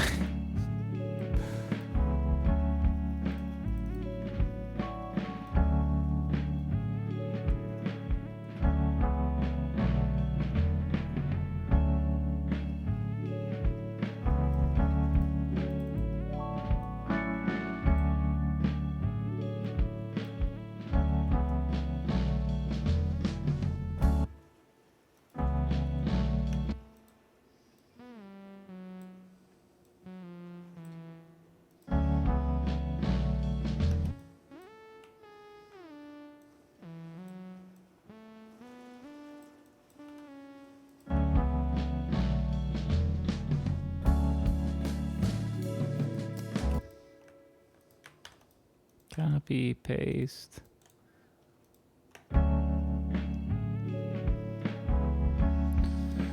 She didn't try at least a little. Imagine knowing chords and scales is so incredibly useful. It is very useful. That's the thing that music school, I guess, taught me the most. You know, being in bands, you don't necessarily learn those things. Or you do a little bit, but you sort of learn them in your, like, narrow-minded of, like, this is what our band plays and how we play. So it is still definitely useful to just study music theory as a whole in terms of writing.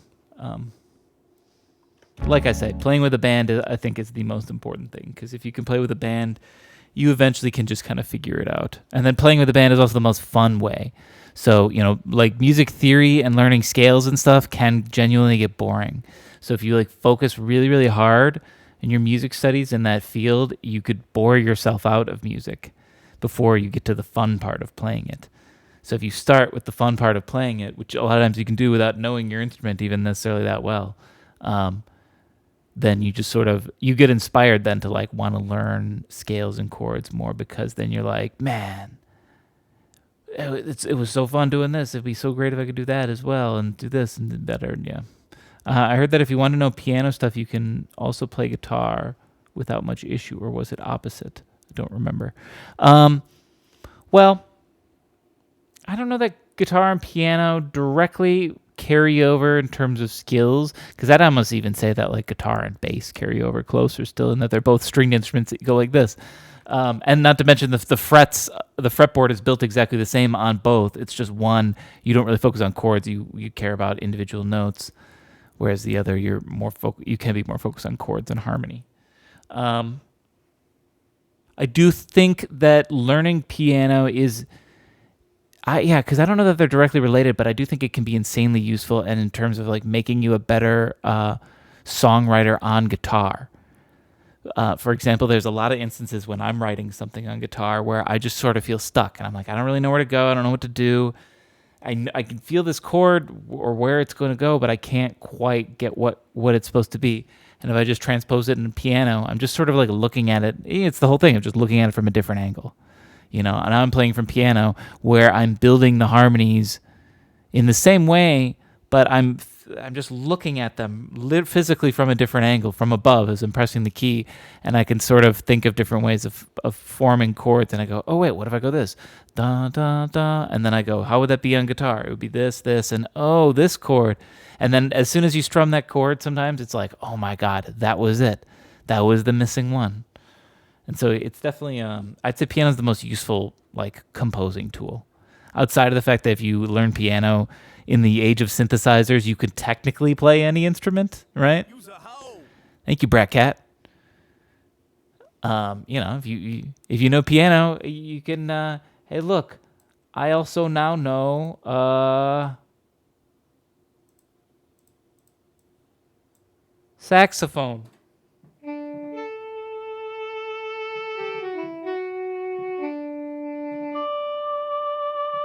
I mean, that's not a very good sax sound, but that's why it's the most useful composing one. It's the most versatile.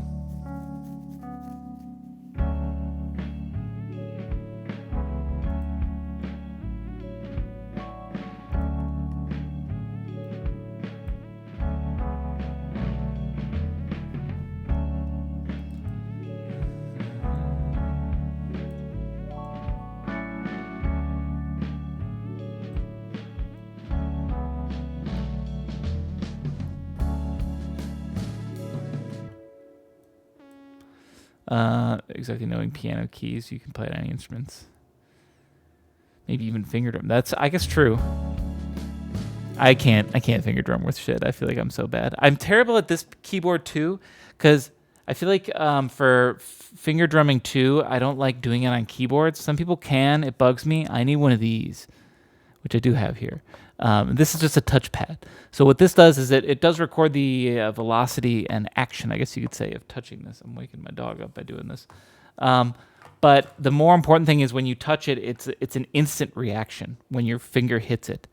Whereas on the keyboard, at least with my keyboard, I have weighted keys. So when you press down the key, it's not actually pressed down until it hits the full bottom, I guess. So that it's harder to get the exact timing right. But the weighted keys are crucial to getting like a realistic piano sound, you know. Watched a video about a Serum plus a guitar rig, and it sounded like electric guitar. I could not tell much difference. There's a lot like that. Like if you're really good at keys, you can fake a lot of instruments. It's pretty impressive. So I say it's the most versatile. Learn keyboard, you play them all. Granted, you might need a little more expensive rig, but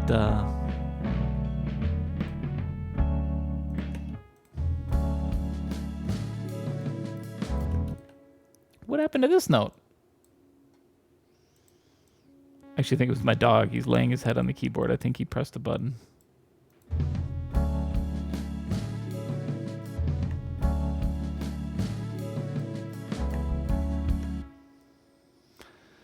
Hang on a second.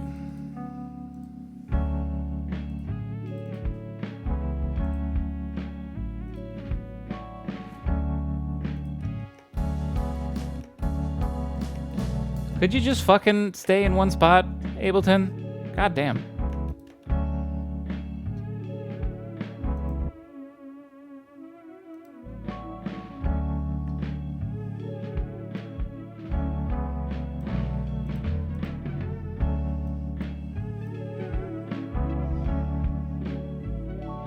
Hello, Hef.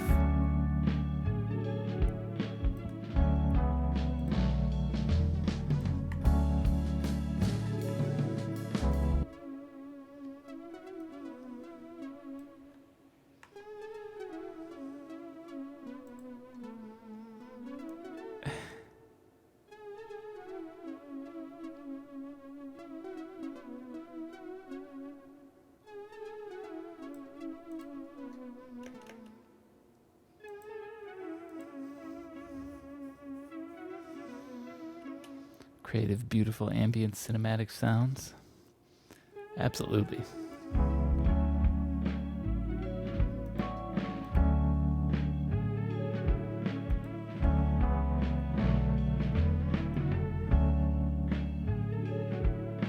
How do these sound together?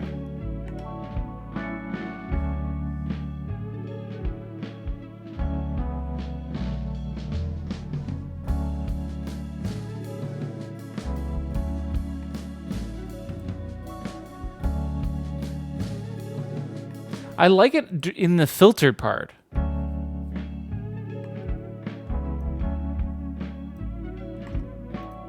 Maybe it should only exist in the filtered part. Also, I think we should swap these around.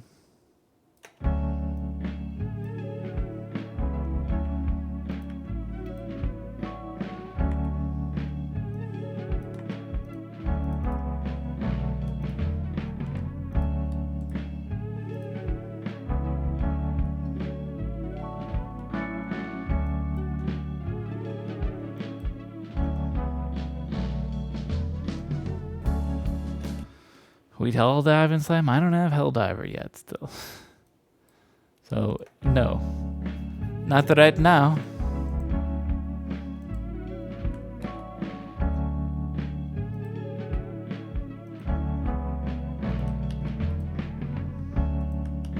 Wait, what the? Are you holding a button down? What's happening to my Ableton here? There we go. I think Charlie was holding a button down with his head or something. No, stop. He keeps pushing his head closer and closer. Here, let me try to show you what this looks like. He's laying his head right there on my desk, as you can see, and I keep pushing my keyboard here up further and further because he's pushing his head on. His ears just flopping on the keyboard. He keeps pressing keys, damn it. He's like, no, I don't like that. No, take it out. And he mutes it. I'm not that into it till I find people to play with. One guy is like max level, and every time I join him, he wants to do like 5+ hard. It's no good for level 12. He's too far. That's what happens sometimes. You sometimes get one friend that's like too committed to a game, and then they over level themselves. And it's like, how are they going to play with everybody now?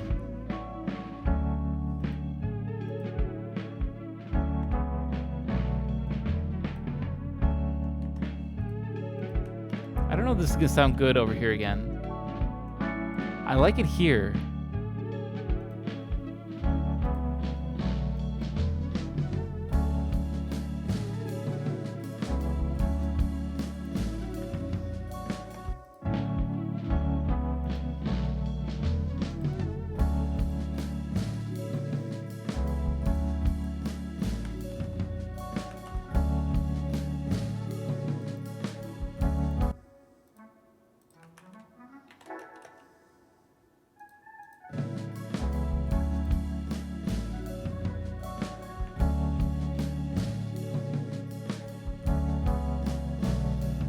Ah, you sneaky. And they're all guns blazing. Shooty shooty. Kablooty.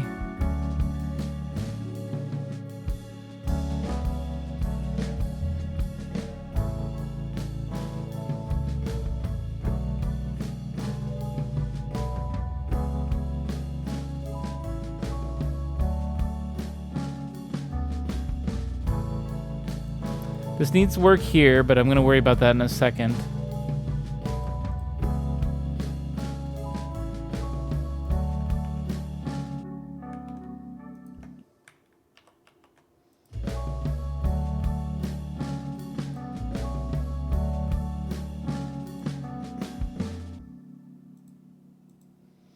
I'm trying to think. We need to start thinking of how we're going to, I guess, round it towards the end.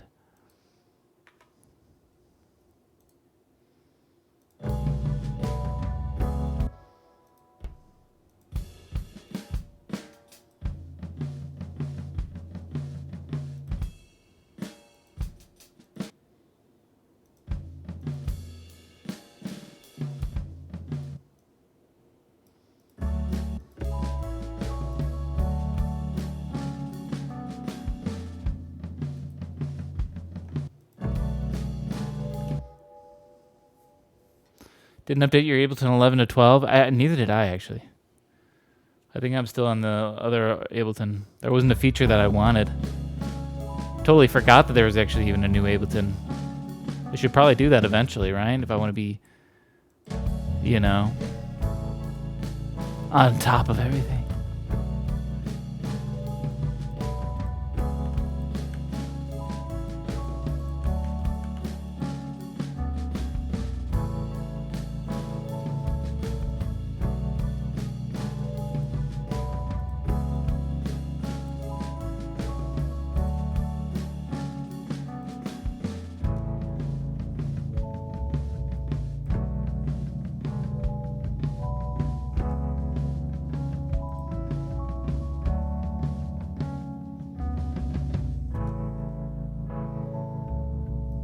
Okay, I found a use for this, the tom part, though. I love this for the ending.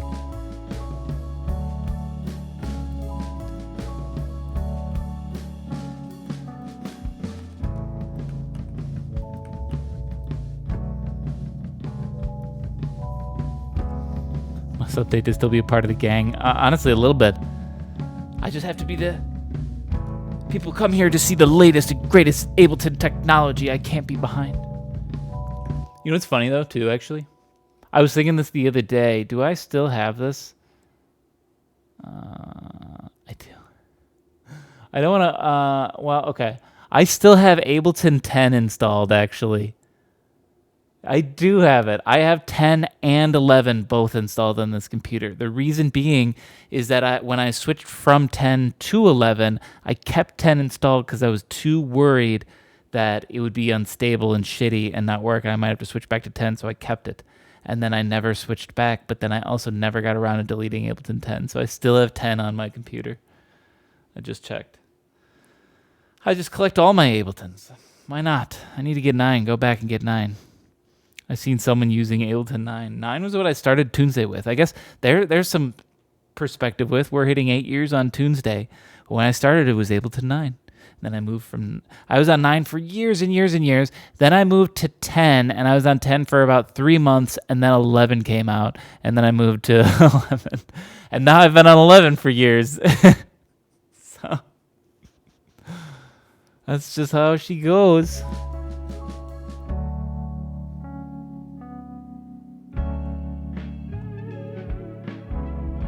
Okay, we'll wait there. Hang on. We're figuring out this ending outro. We got to use for the Tom part. I like this.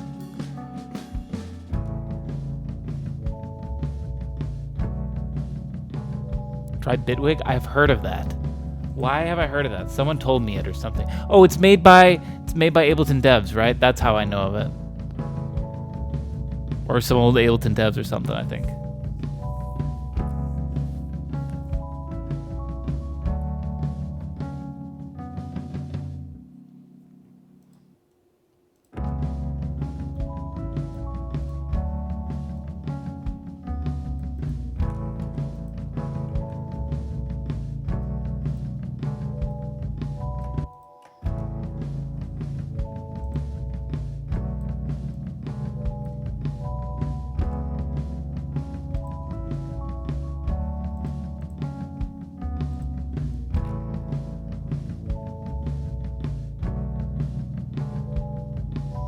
Ableton's much nicer, yeah.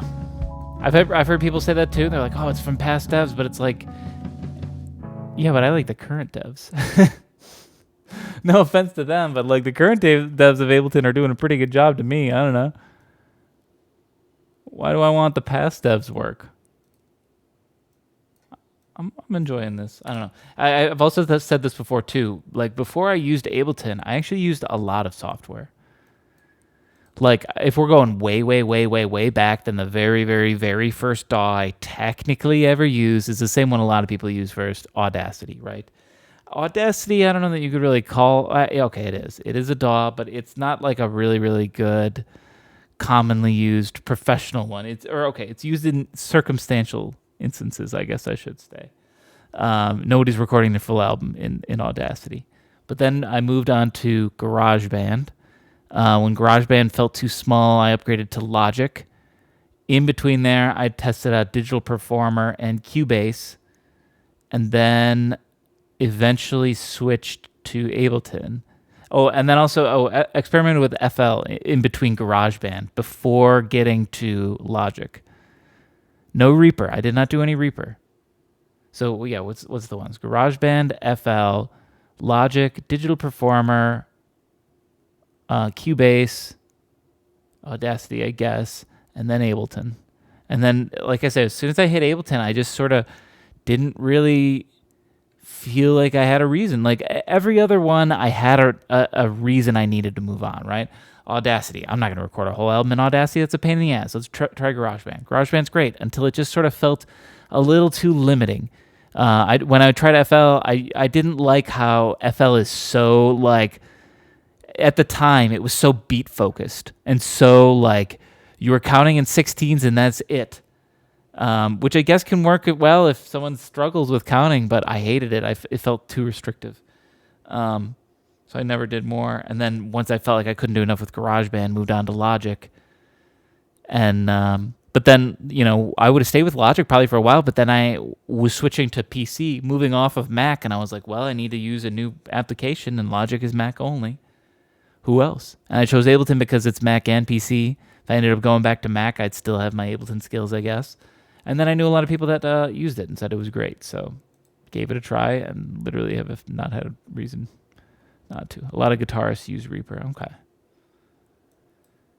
When I recorded in a studio, I worked with a producer who used Pro Tools.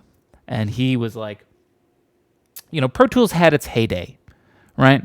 I would argue that heyday is long ago. No offense to Pro Tool users, but you guys haven't been the top dog in probably over a decade. So, it was top dog in the 2000s, I guess I'd say. So yeah, about 20 years ago, Pro Tools would have been impressive. But now I'm more like, oh, Pro Tools, okay, Grandpa.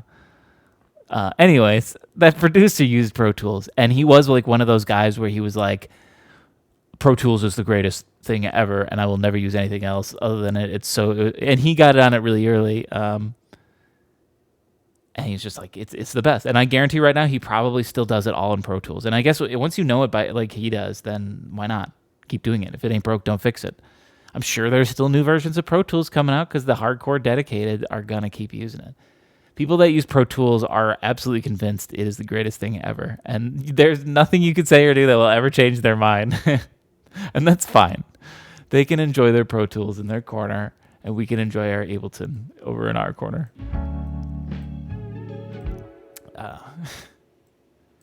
But yeah, I just remember talking to him, like, because even when I recorded stuff with them in like 2018 or something like that, and I was just like, you're still using Pro Tools? In 2018, I was saying that.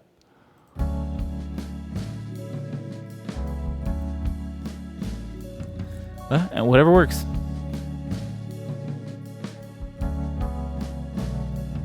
Oh yeah, that's the part I still need to fix. I need to add something else here, because as of right now, this is basically copy-paste here. Or no, it's not, because the drums are different. So, whatever, but I'd still think you could probably do better. But yeah, we'll try something else. Cool thing about Pro Tools is if you put compressors on channels, you can see the gain reduction on the mixer. Oh.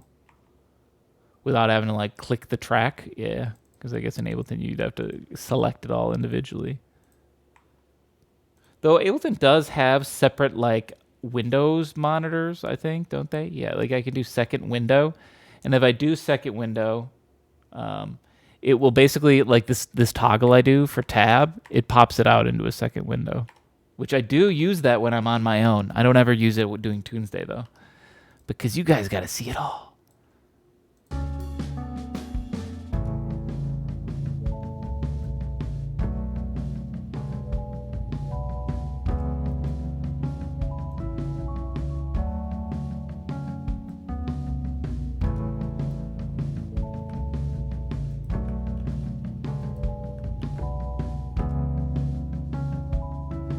Should I just do... Hang on.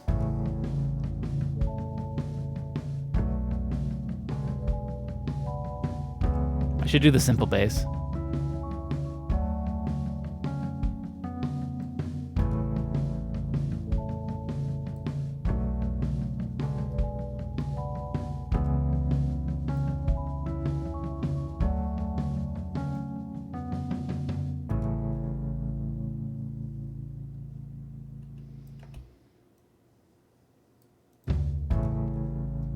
Could do one final kick.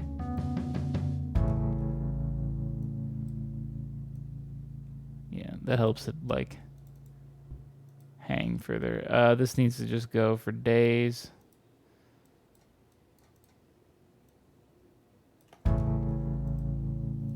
We'll probably cut it off around here. So it's just over 3 minutes. Or well, it would be, right? Because we still don't stop. Yeah, cut out 3 seconds there. Cut out 3 seconds there. It'd still be 3 minutes. Okay. I like the ending. The ending's sounding good. Where we still need improvements. I'm trying not to like oversaturate it. I do that on my tracks very frequently. Because I listen to them over and over, so you get bored and you just want to keep adding and changing and trying to keep this one simple a little bit. So we need something new here and here. So whatever I bring in could just carry over. Or let's bring in a new sound, and then I can write a part for this and then write a part for that. And that would be enough, actually, probably. So let's see. What's the new sound? What do we need?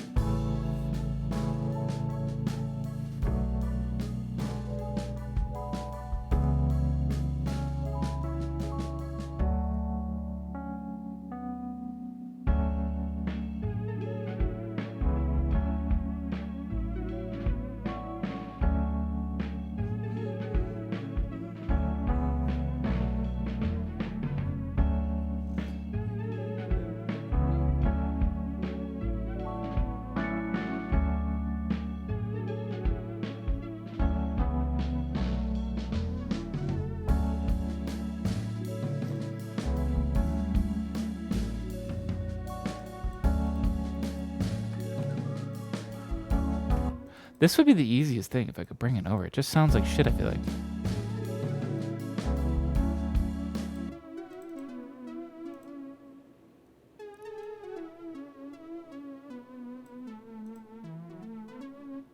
Maybe that's the problem.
I don't know what I want, so I think I might actually have to do this.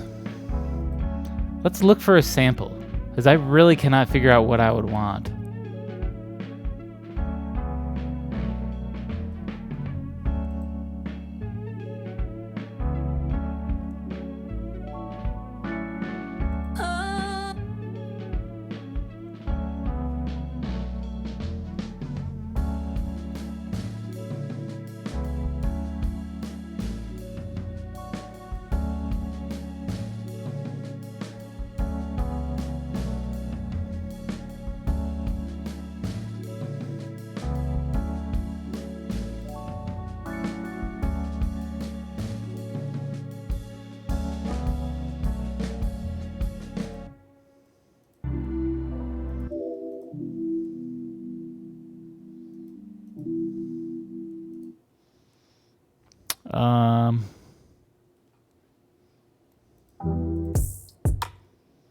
Let's turn that back down.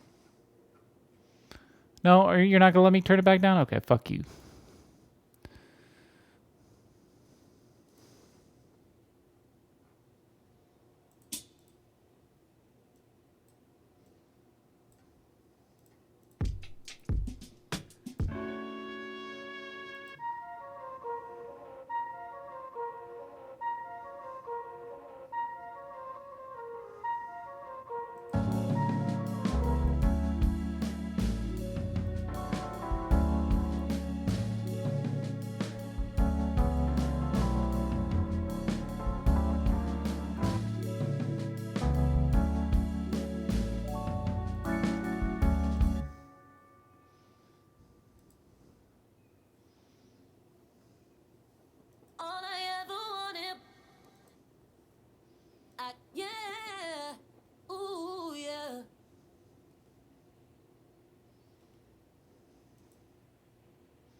So this is just rocktronic.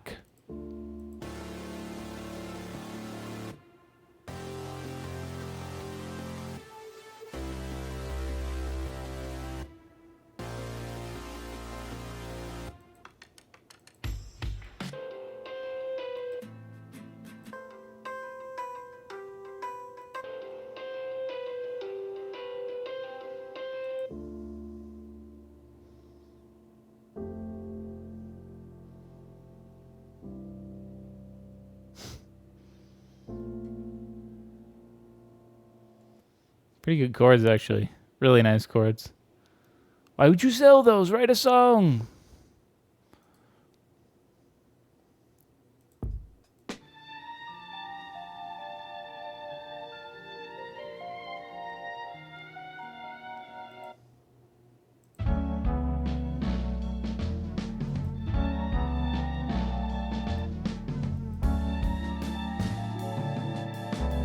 I can't have that. I already got some strings going.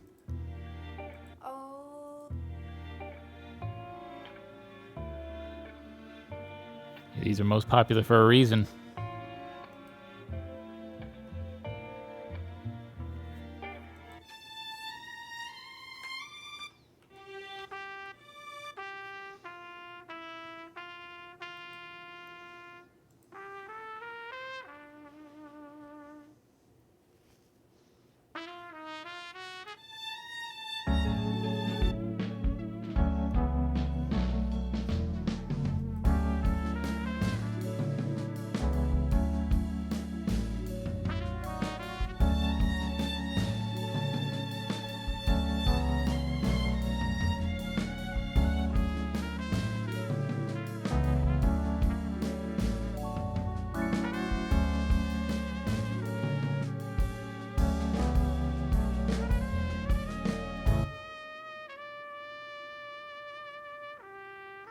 They're a little too long, I think.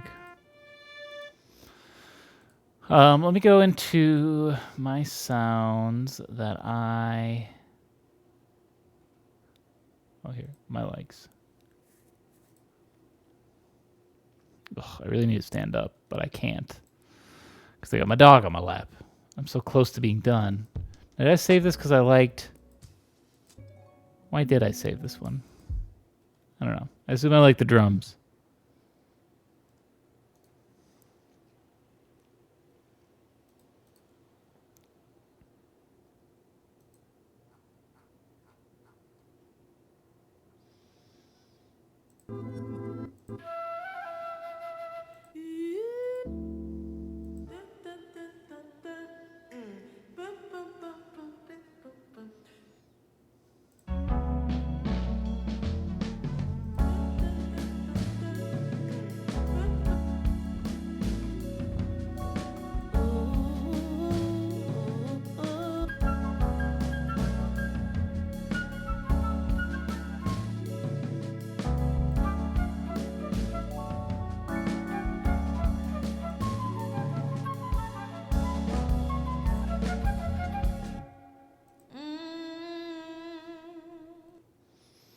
No.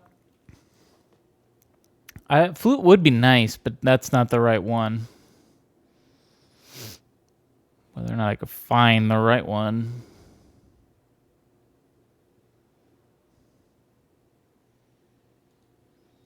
Soul flute.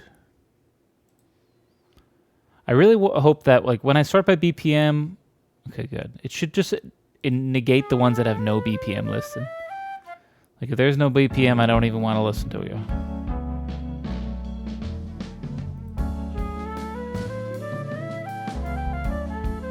So the notes are always going to be wrong in these.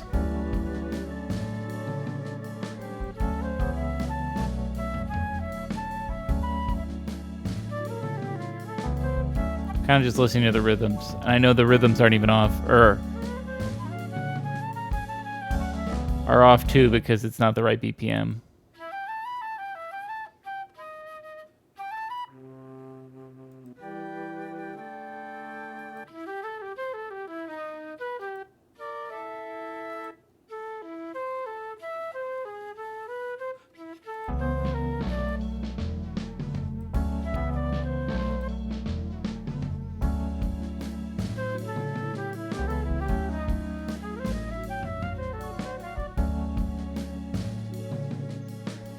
Not that vibe.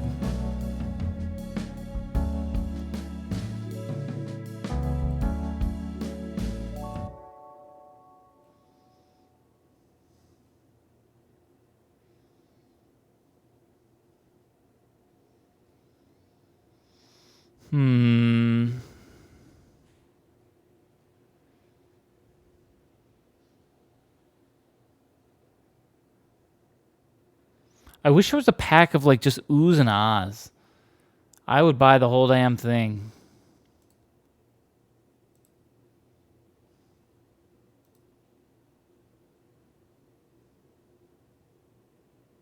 Like I forgot how I searched this once before. Do I just do search ah like that or A-A-A-H? It's gotta be vocals.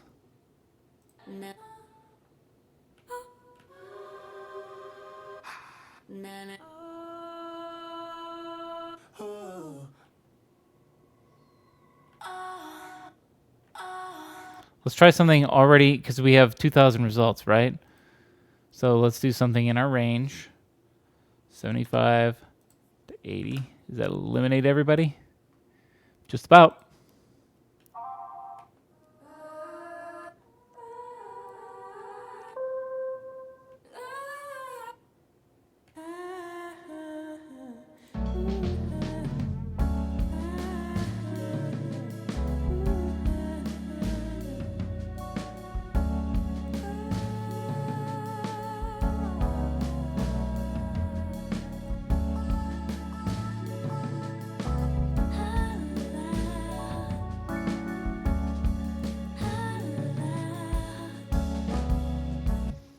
Give me this one real quick. Just I'm desperate here for something.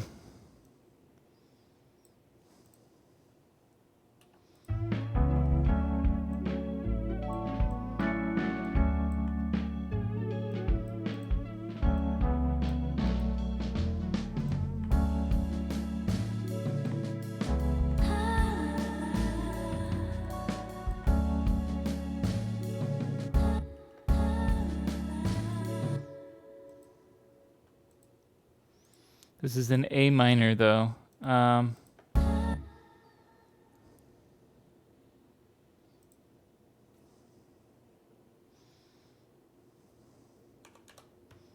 Also, I was told.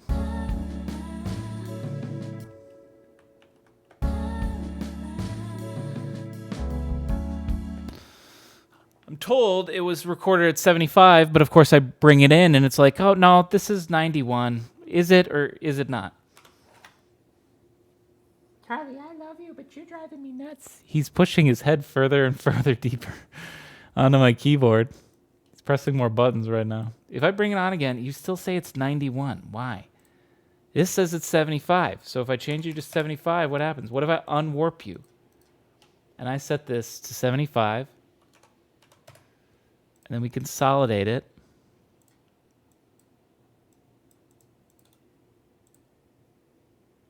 go back up to what was it, 78?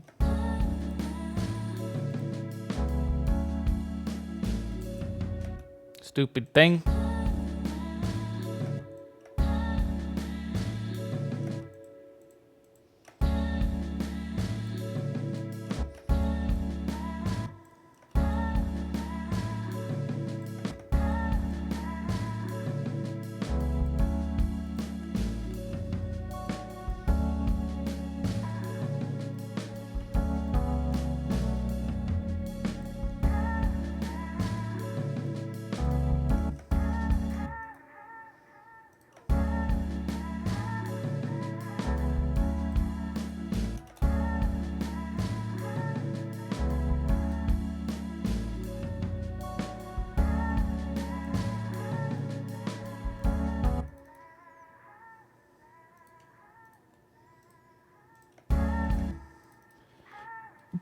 This is A, right? A, 1, 2, 3, 4, 5.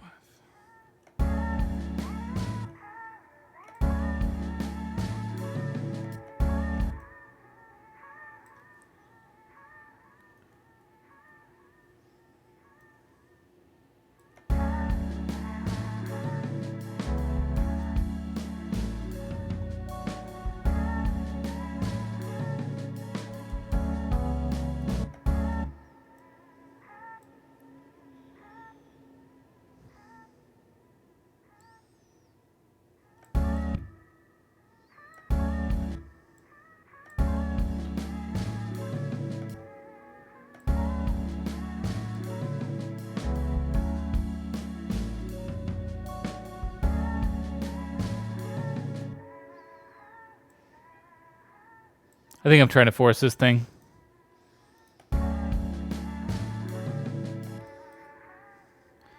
Delete the whole track.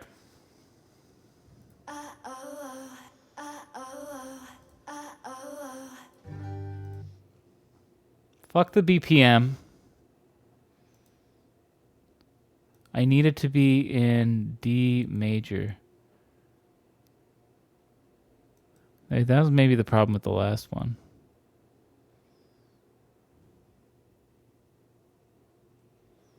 Hang on.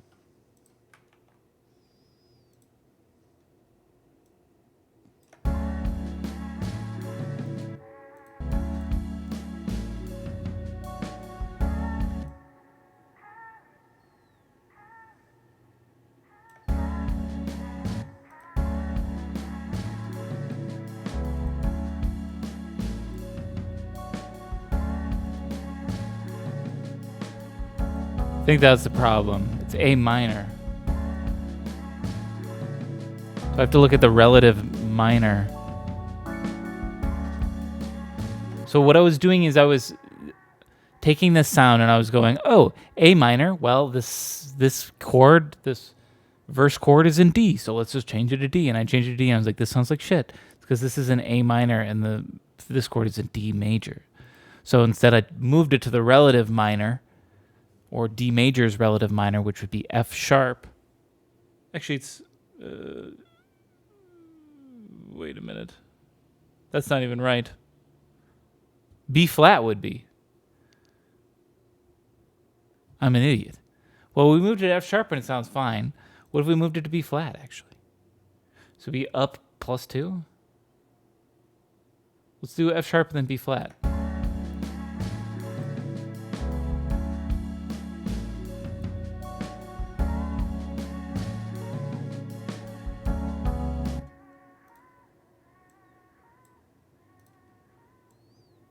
What we did in reverse? We started with this one. I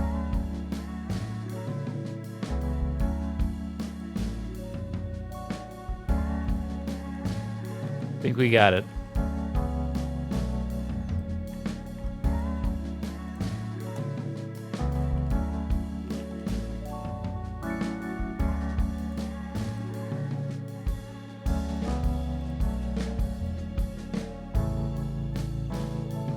But now I don't know how I'm going to carry that voiceover. Remember, I was like, oh yeah, whatever I come up with here, I'll just carry it over into the chorus.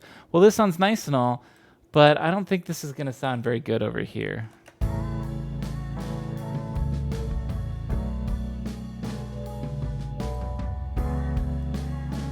I Actually, it's not bad. Actually, it sounds really good.